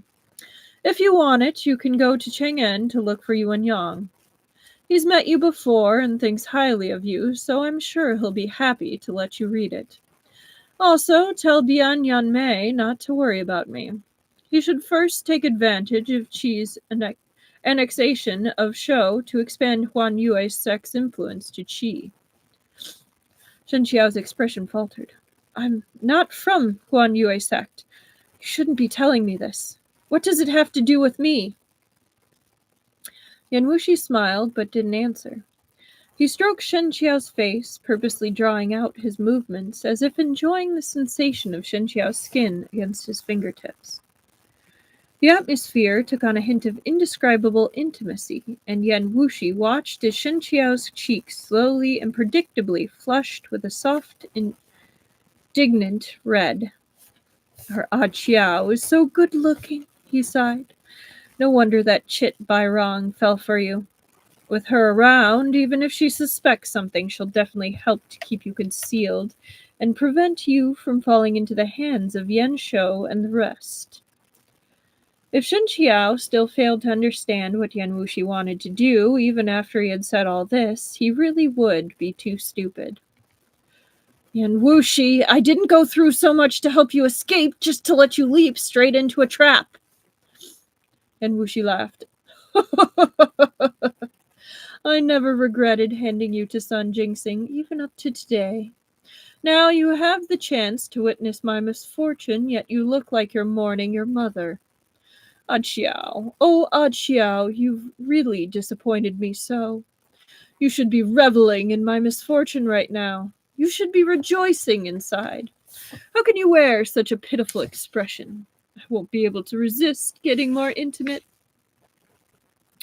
After he said this, he gripped Shen Qiao's chin and lowered his head, invading him with his lips and tongue. He only stopped once Shen Qiao's breasts became disordered, his eyes glistening with moisture. I've always done as I pleased without a single regret. This isn't for atonement, much less something as laughable as guilt. You don't need to feel indebted to me or go as far as to harbor some self-serving, wishful thoughts about the meaning of it all. That would only make me want to throw up. He used his thumb to wipe away the shine from Shen Qiao's lips and chuckled softly. This venerable one is waiting for you to make good on your promise one day. Become a worthy opponent. Then perhaps this venerable one will deem you worthy of a second look. Shen Qiao tried with all his might to force open his acupoints, but Yan Wushi's technique was far too artful. He kept trying to no avail until his forehead carried a sheen of sweat, his face growing even redder. It seemed Yan Wushi's words had left him both ashamed and furious. When Yan Wushi released him and attempted to stand, Shen Qiao was so anxious that even the pitch of his voice changed. Stop right there! Yan Wushi really did stop, but then he reached out again and simply tapped Shen Qiao's acupoint to mute him. Shen Qiao's chest heaved up and down, his eyes brimming with unshed tears. His gaze shimmered, wet and glistening, a sight that could move anyone. Don't show this kind of expression to anyone. A soft laugh escaped Yan Wushi as he bent down to whisper in his ear. Otherwise, even I won't be able to hold back, much less on jinxing. Once he finished talking, he sent the statue skittering into the wall with a strike. Shen Qiao's hiding place was now pressed tightly against the wall, and thus much harder to discover. He then put out the fire, and with a wave of his sleeve, the place where Shen Qiao had been sitting was now covered in collapsed debris, erasing all trace of his presence. Yan Wushi had just finished when he felt a sense of forewarning. It was as though murderous intent was closing in from afar. When one had attained a certain level of martial prowess, they'd possess a deeply profound intuition for danger. A slight sneer twisted Yan Wushi's face. He strode out of the temple and swept forward, his figure instantly vanishing into the night. A ray of moonlight trickled through the ruined roof tiles and walls, bleeding into the temple, giving the person within the statue a glimmer of light as well. The moisture finally condensed into teardrops which fell from Shen Qiao's eyes. Some time later, he heard someone outside say, with his martial prowess, how could Elder Song be unable to catch up to one insignificant Yan Wushi? One insignificant Yan Wushi, Bairong sneered. Shao Shixian, do you dare say that to Yan Wushi's face? Alright, so we have another picture. I'm going to zoom in on their faces first.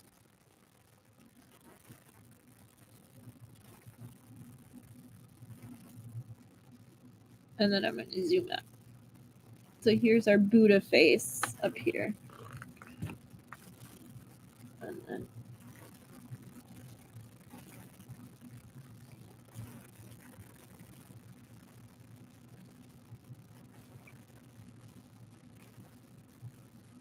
they're even like in terrible condition. They're both so pretty. Poor Shen Qiao.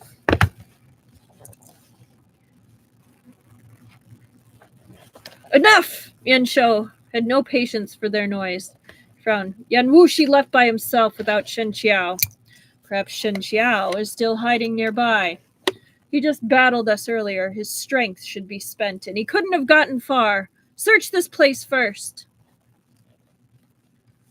Yeah, oh my. Agreed.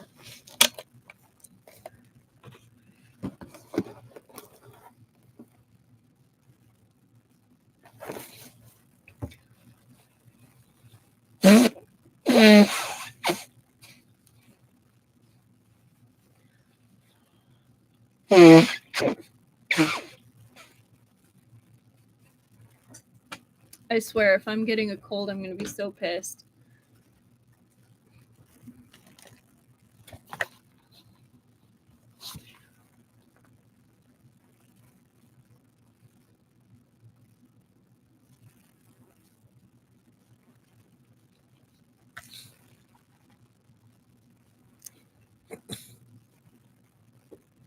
Okay, chapter 80.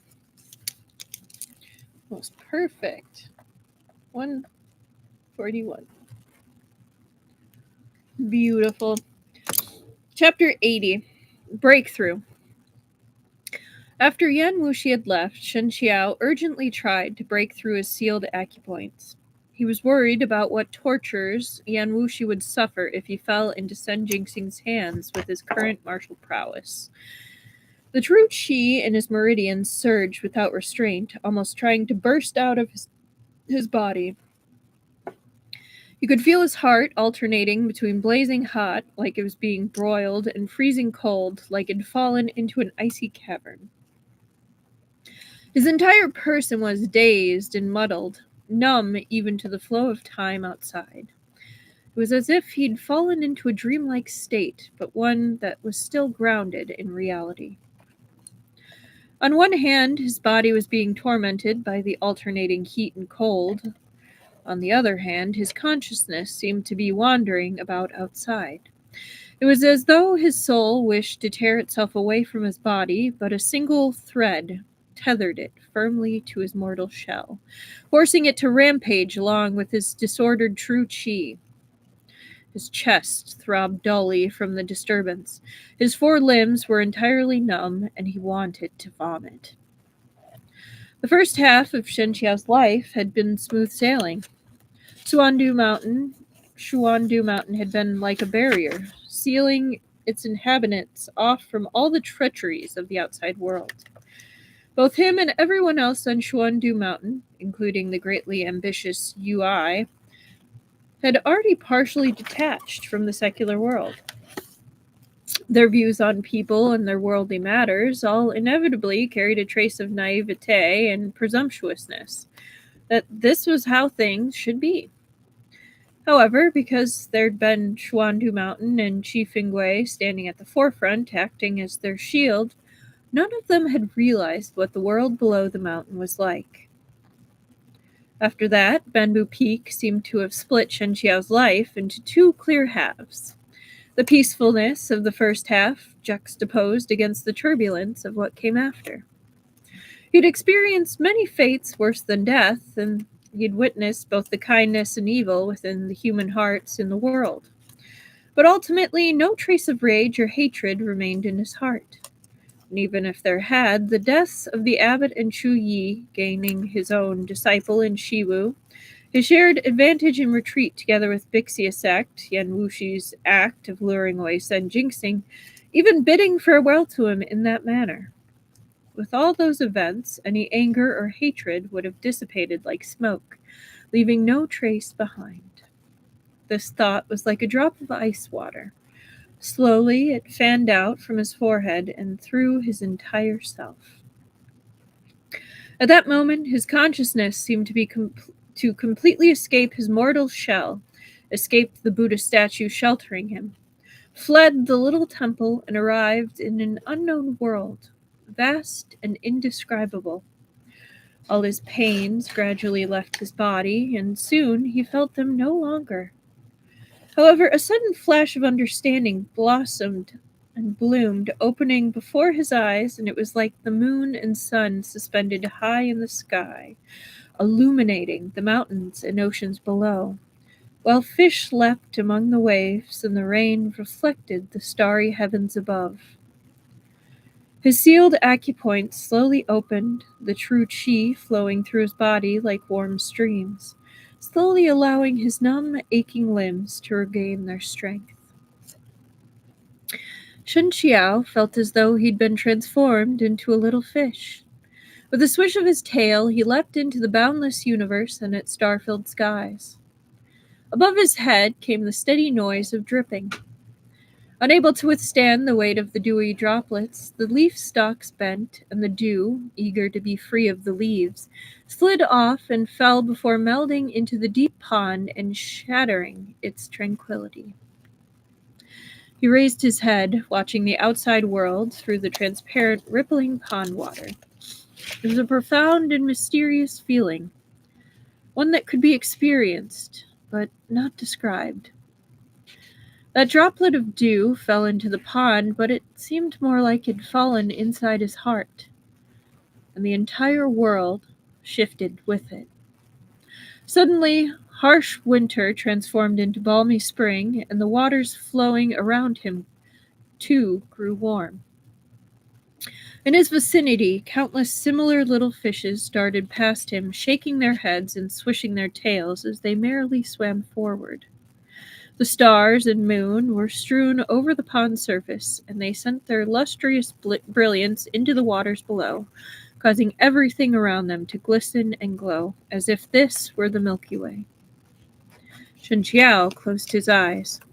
He felt like he'd already gone through the entire lifespan of a fish, and now he'd been reborn as this pond so deep and vast.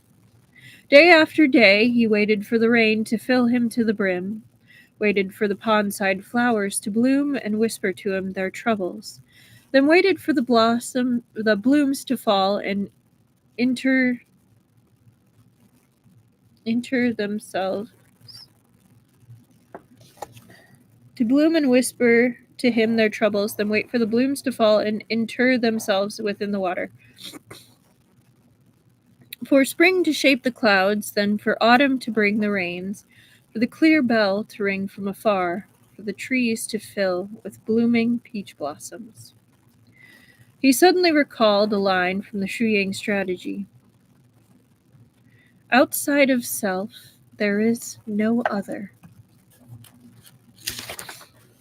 Shen Qiao still remembered the first time he'd seen this line back when Shizun had given him the Xie Ling strategy scroll. Although he'd used the Xie Ling strategy's true qi to rebuild his meridians with his rebirth, after fighting his way out of certain death, he still hadn't fully comprehended every line within the Xie Ling strategy. At that time, there'd been another line before this one. When the self enters the heart of the other, one will be free of all hindrances. This line was much easier to understand.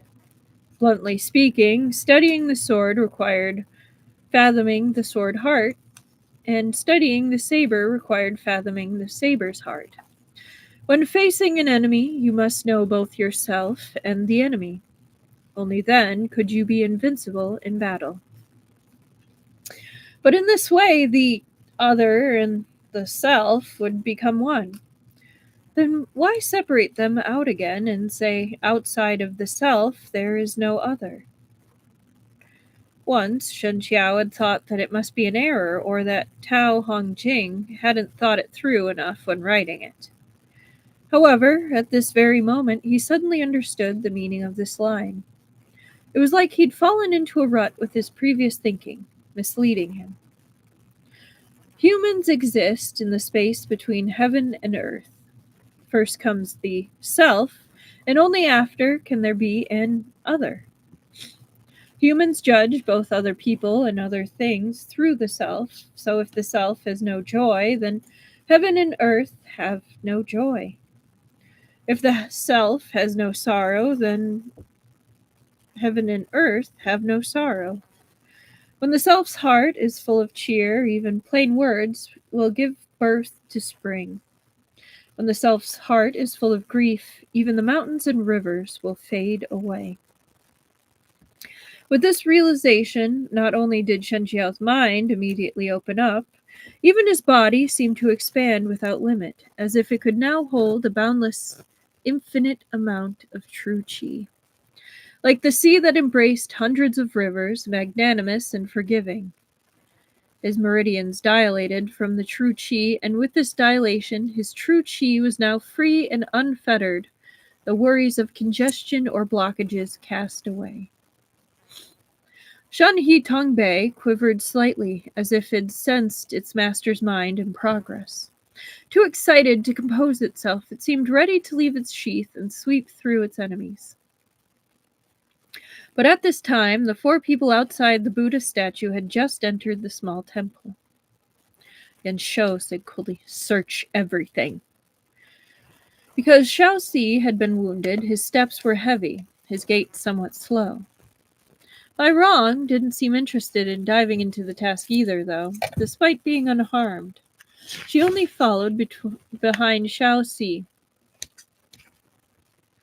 The two of them circled around the back of the temple once Xiaoxi returned and said, "Elder Yan, there is no trace of Shen Qiao.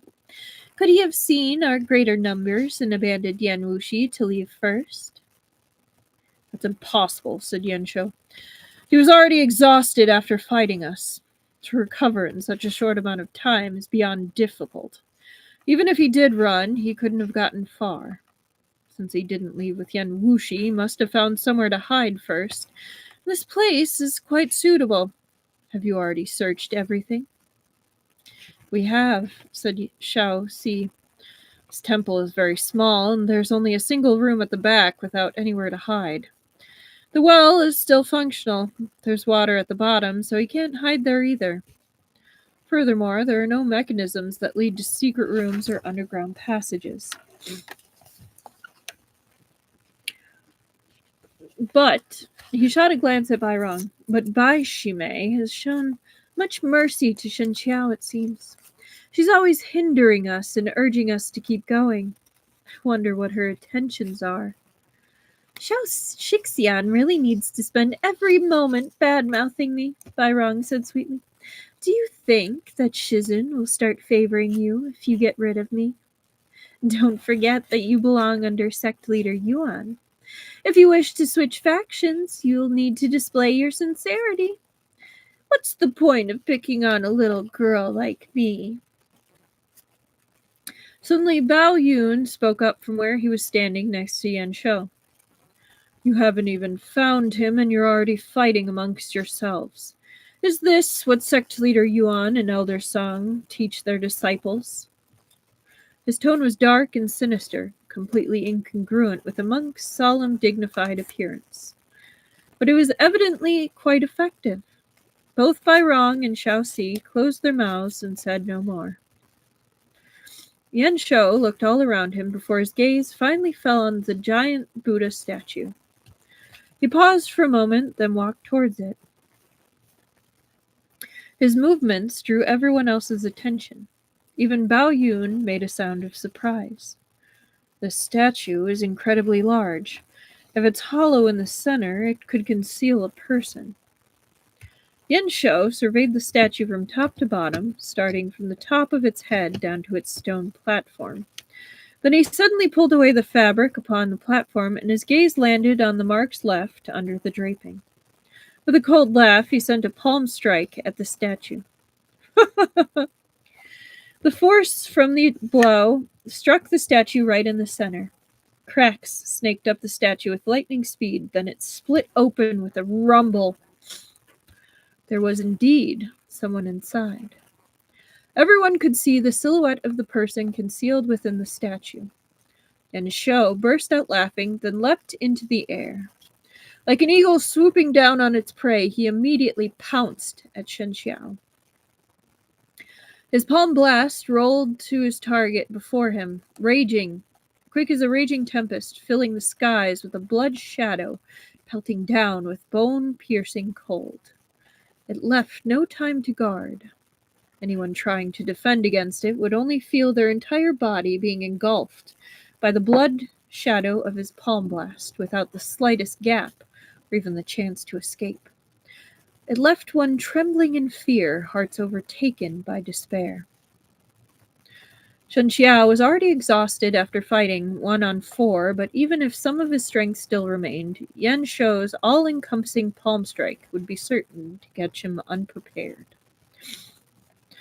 Previously, during their battle, Yan Shou had been fearful of Shen Qiao's echelon of sword heart, but he'd also probed out Shen Qiao's true condition and realized that his internal energy was completely insufficient to sustain that echelon. In short, he'd advanced too quickly in swordplay, and his foundations of internal energy couldn't catch up. It was impossible for this fatal drawback to have changed within such a short period of time. Therefore, he'd believed that even if he couldn't seriously injure him, that strike would be enough to firmly hold Shen Qiao in place, forcing him to take the defensive.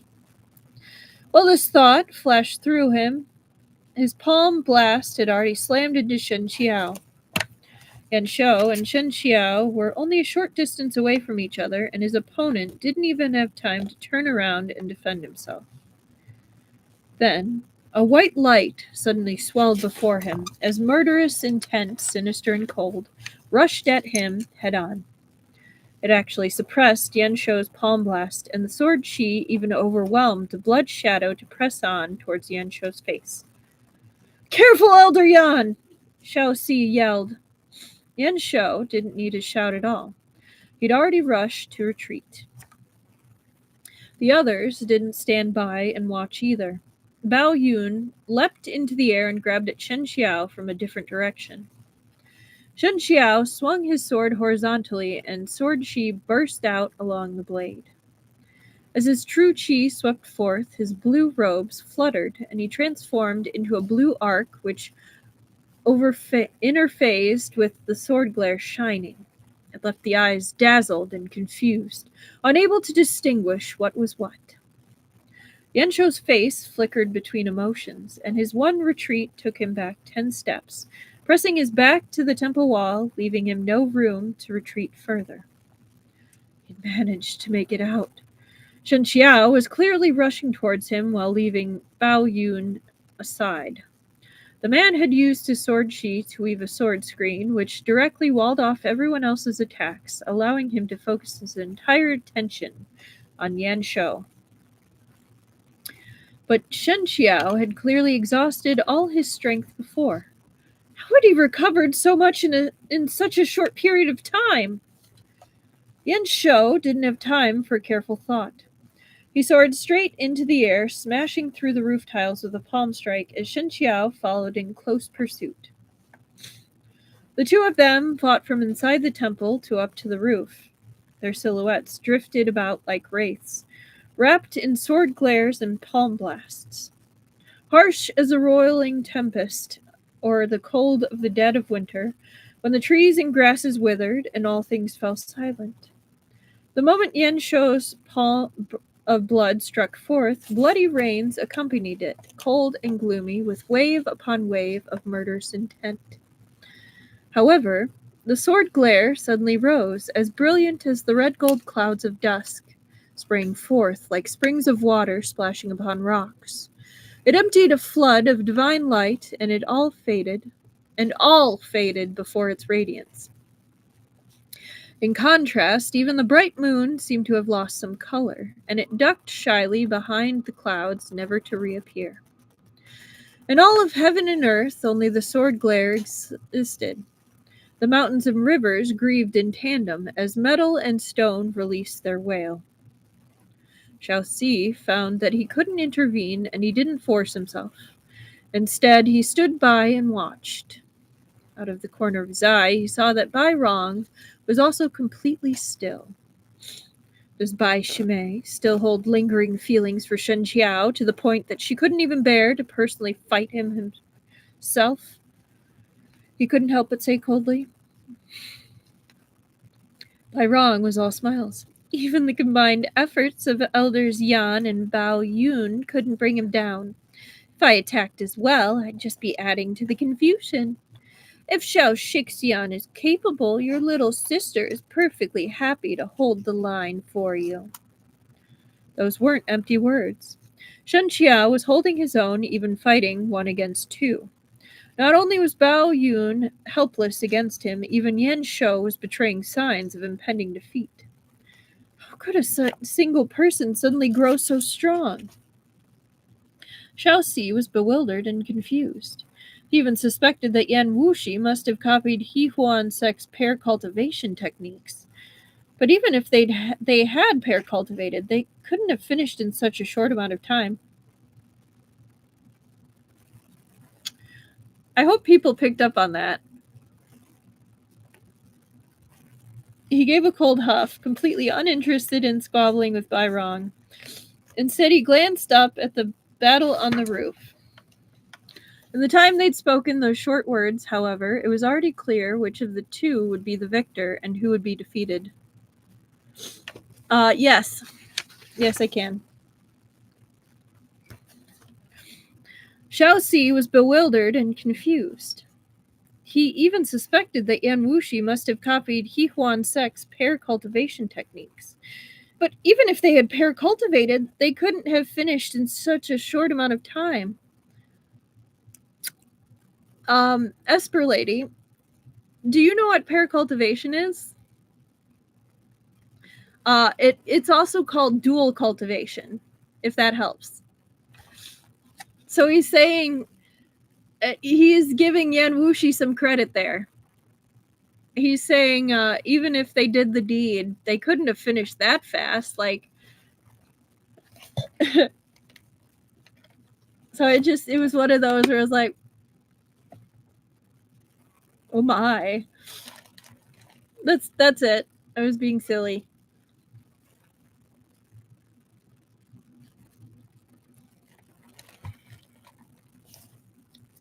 Okay. Last chapter of the night.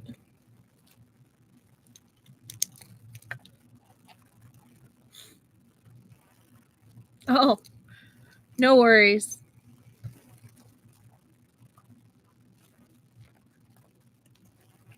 (202).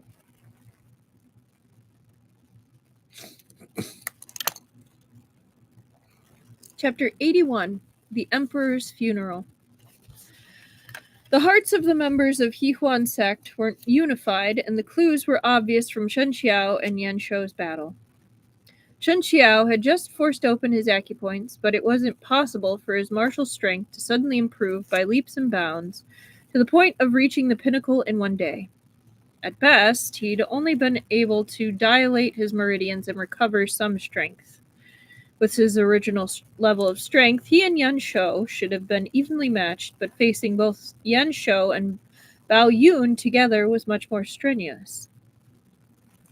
However, when Bao Yun saw Shen Qiao focus on dealing with Yan Shou, he gradually stopped interfering.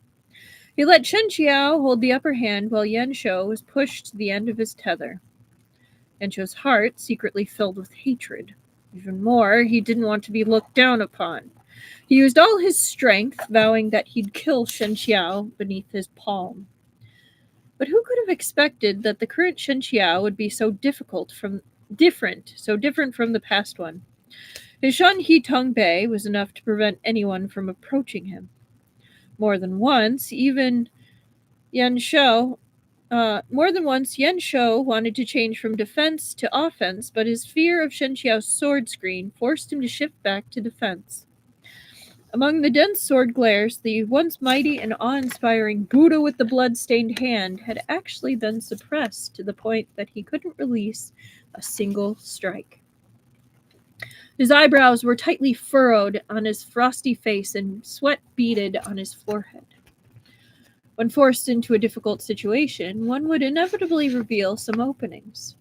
And right at this time, Shan He Tongbei's sword glare flooded forth, sweeping right towards the center of Yan Shao's forehead.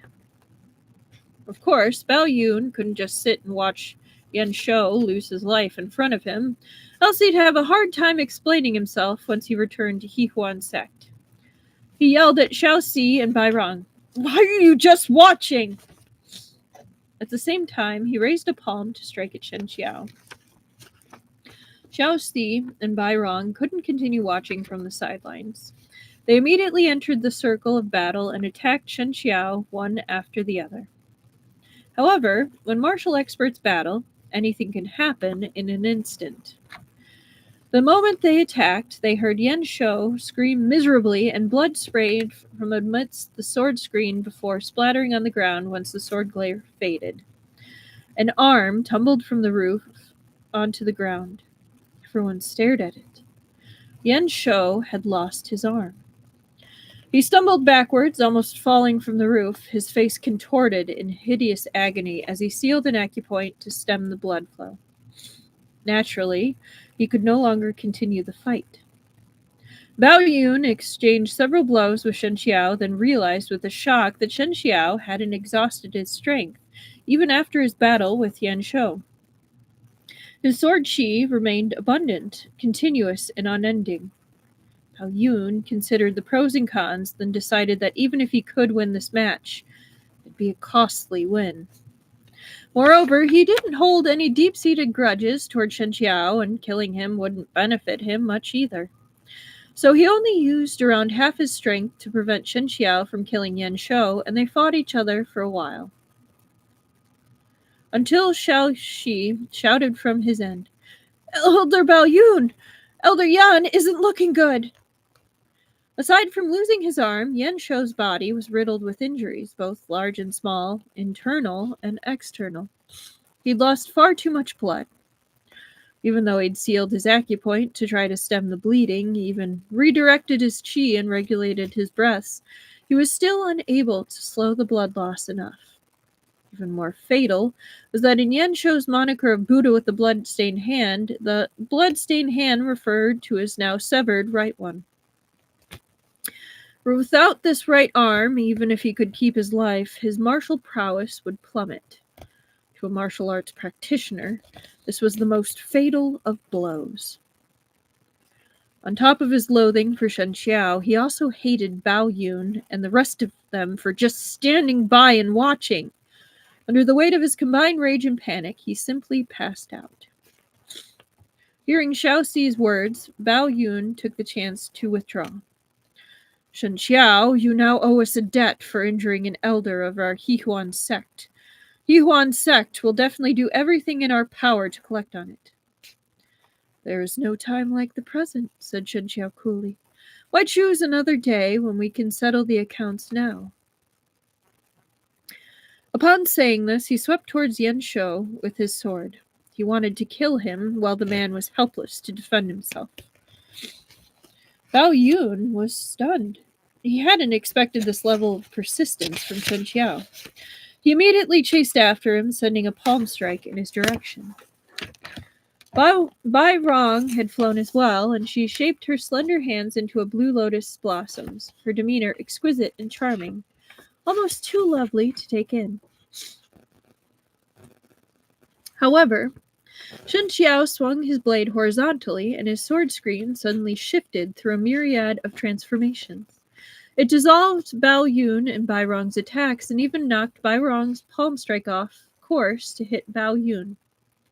Bao Yun yelled angrily, "Bai Rong!" "Oh no," Bai Rong said sweetly. "Elder Bao Yun, please forgive me. It was that hateful scoundrel's fault." Her steps were as graceful as swaying lotus, her sleeves like those flourishing blooms. Phantoms emerged, one after another, growing densely around Shen Qiao as they blossomed forth. It was a gorgeous scene, but a glance was enough for those in the know to realize that this dense field of lotuses was actually a dense field of true qi. This was what made the blue lotus seals so formidable. If the user possessed great martial strength, each lotus would contain a terrifying amount of true qi, their attacks surging like the tide, unceasing and endless, as the waves in the back drove the ones in the front, each more powerful than the last. Bai Rong's blue lotus seals looked powerful beyond compare, but Shen Qiao, within touching distance, could sense that the true qi within her every strike held not even half of the internal energy she'd used the first time he'd seen this technique. Bao Yun had no plans to fight Shen Qiao any longer. While Bai Rong and Xiao Xi were hampering their opponent, he picked up the unconscious Yan Shou and made to leave. From a great distance off came his final words. "Yihuan sect will seek your guidance another day." Being injured, Xiao Xi had never had the desire to fight in the first place. When he saw Bao Yun leave, he wanted to leave as well, but Shen Qiao had already turned his attention to him, and Shanhe Tongbei followed right after. Another slash carved itself into his back, and fresh blood gurgled forth, dyeing his clothes red. With a cry of pain, he pushed his qinggong to its utmost without looking back. In the blink of an eye, he'd already melded into the boundless night, and his silhouette vanished completely. Shen Qiao wanted to pursue him, but Bai Rong obstructed him, and he was unable to disengage. They were on completely different sides, and she'd taken no small number of lives, but she'd shown mercy to Shen Qiao 2 or 3 times, especially back at Bai Long Monastery. If she hadn't impeded Xiao Si then, perhaps Shen Qiao and Shiwu would never have escaped and survived. As such, Shen Qiao refused to consider her fondness for him, but he couldn't be too cold to her either. Right now, Bai Rong was stalling him, preventing him from pursuing Bao Yun and the others, but he couldn't attack her seriously. He inevitably grew sullen and frustrated. Seeing his expression, Bai Rong burst into giggles, then ceased her attacks. Shen Qiao saw that she'd suddenly come to a standstill, and he also withdrew his sword and pulled back. Since we parted beneath Bixia's sect, this one has been tossing and turning in bed every night, yearning to see you again, said Bai Rong, beaming. Today, I see that Shen Lang's martial arts have greatly improved, enough that no one can push you around ever again. Only then was I comforted. But even though I'm this infatuated with you, and I've shown you mercy and support time and again, you're so rough and violent whenever you see me. How heartless of you! There wasn't even a hint of sorrow or surprise in her expression, so it was difficult to tell how genuine her words were. Shen Qiao said earnestly, I shall always keep your kindness in my mind. I will never forget it. Bai Rong covered her mouth as she laughed. I was just saying it because I could, yet you actually took it so seriously. Still, you're so good-looking no matter what you do. Even I can't help but wish for more intimacy with you. She made to come forward, startling Shen Qiao. He took 3 large steps back, but Bai Rong stopped in her tracks and giggled. Shen Qiao only felt that her thoughts were as impossible to read as Yan Wushi's. Truly, they proved themselves to be from the same demonic discipline. They certainly had some things in common. Do you know where Yan Wushi is luring Sen Jingsing? He asked. Bai Rong nodded. I do. They are headed towards the foot of the mountain. If my guess is correct, Yan Wushi most likely wants to use the city walls as cover to shake off Sen Jingsing. Shen Qiao was anxious to chase after them. He turned right around to leave. But Bai Rong wouldn't let him go. We haven't seen each other in so long. Is that the kind of attitude you should show your savior? Thank you for the information, said Shen Qiao. If there's anything else, let's leave it for another day. Shen Qiao! When he heard her yell out his full name, he halted his steps and looked back. Bai Rong's smile had already left her face, and complicated emotions lurked in her lovely peach blossom-shaped eyes as she gazed straight at him. I haven't thanked you yet, she said. In Yihuan sect, Yan Shou has never liked me. Now that you've injured him gravely, I'll have one less powerful enemy within the sect. However, Shen Lang, in the end, I'm still a member of Yihuan sect. Next time we meet, if you continue to oppose Yihuan sect, I can no longer show you any mercy. Shen Qiao was silent for a moment. You wish to become the leader of Yihuan sect? Bai Rong was a bit taken aback, but she immediately returned to being sweet. And I thought Shen Lang was completely indifferent to me. I didn't expect you'd guess this. Shen Qiao sighed, thinking of the unceasing internal strife within Yihuan sect, of how their members were all cruel and heartless. There were many things he wanted to say to dissuade her, but in the end he held his tongue. He only cupped his hands at her instead.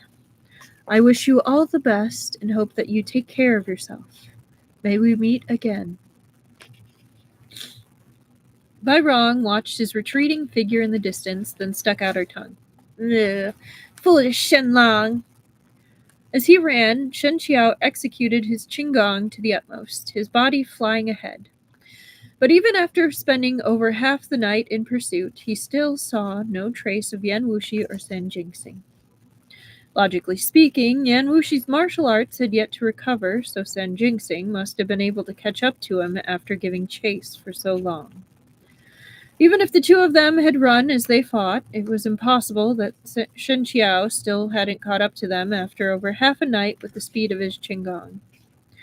By now, Shen Qiao had realized that Bai Rong had probably tricked him.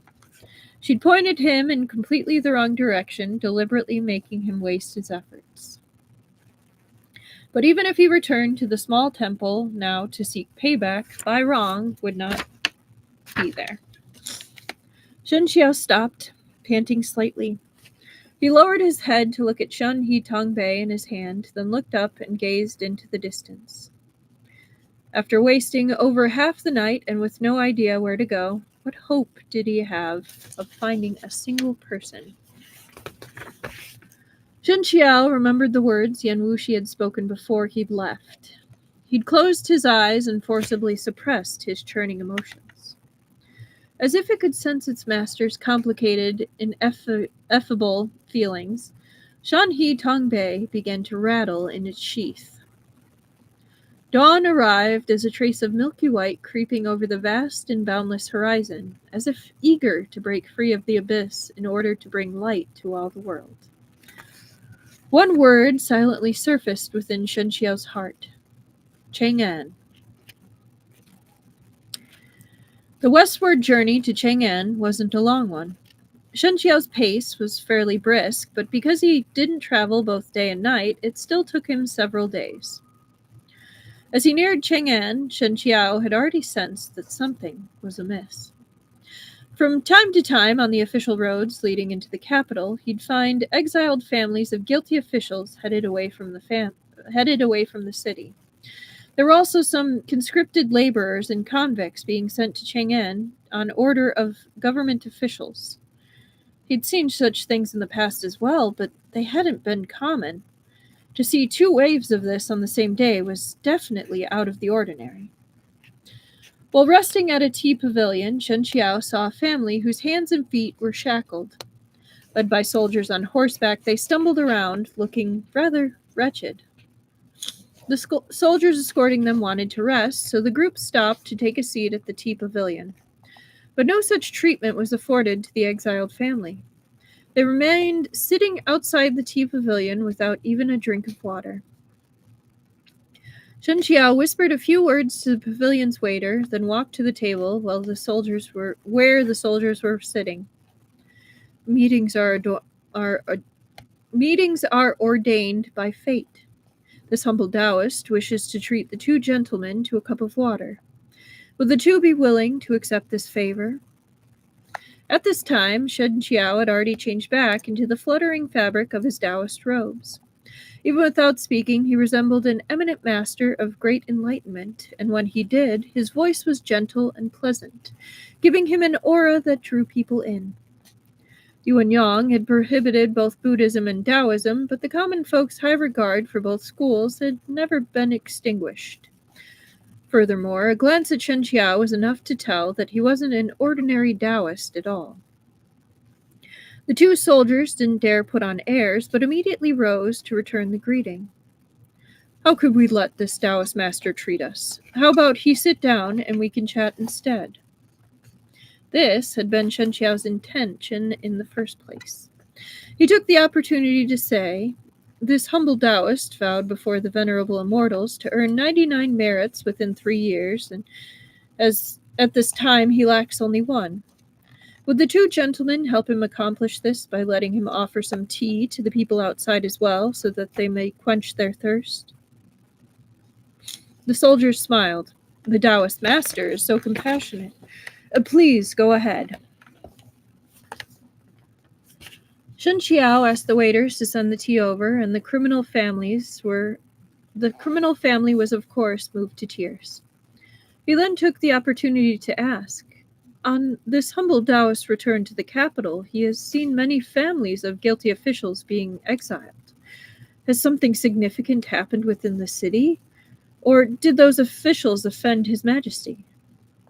Oh, said a soldier, they've indeed offended His Majesty. His Majesty wanted to renovate the imperial palace. The fathers, brothers, or husbands of these people were court officials who came up to raise their objections. They infuriated His Majesty and brought this disaster upon themselves. Shen Qiao was confused. Renovate the palace? From what this humble Taoist knew, His Majesty is hardworking and frugal. as well as very strict on himself. He doesn't seem like one who'd indulge in comfort and pleasure. But the soldier replied nervously, I must offer you some advice, Taoist master. You must not say these things after entering the city. The previous emperor was indeed frugal and compassionate towards the people, but the current emperor is different. His Majesty did not even observe his father's death for a month, and he forbade the people as well. There's even less to be said about the ones who raised their objections. Hearing those words, Shen Qiao's expression fell completely, his heart thumping in his chest. Yuan Yang had died?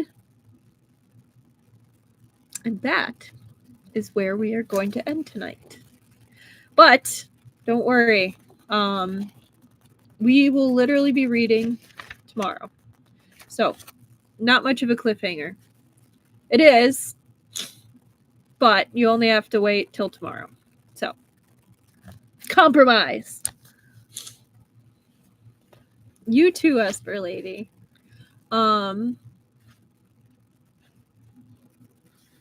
Same to you, Chi Chi Kiki, and I hope again sending you all the care and my condolences on everything that's going on in your life right now.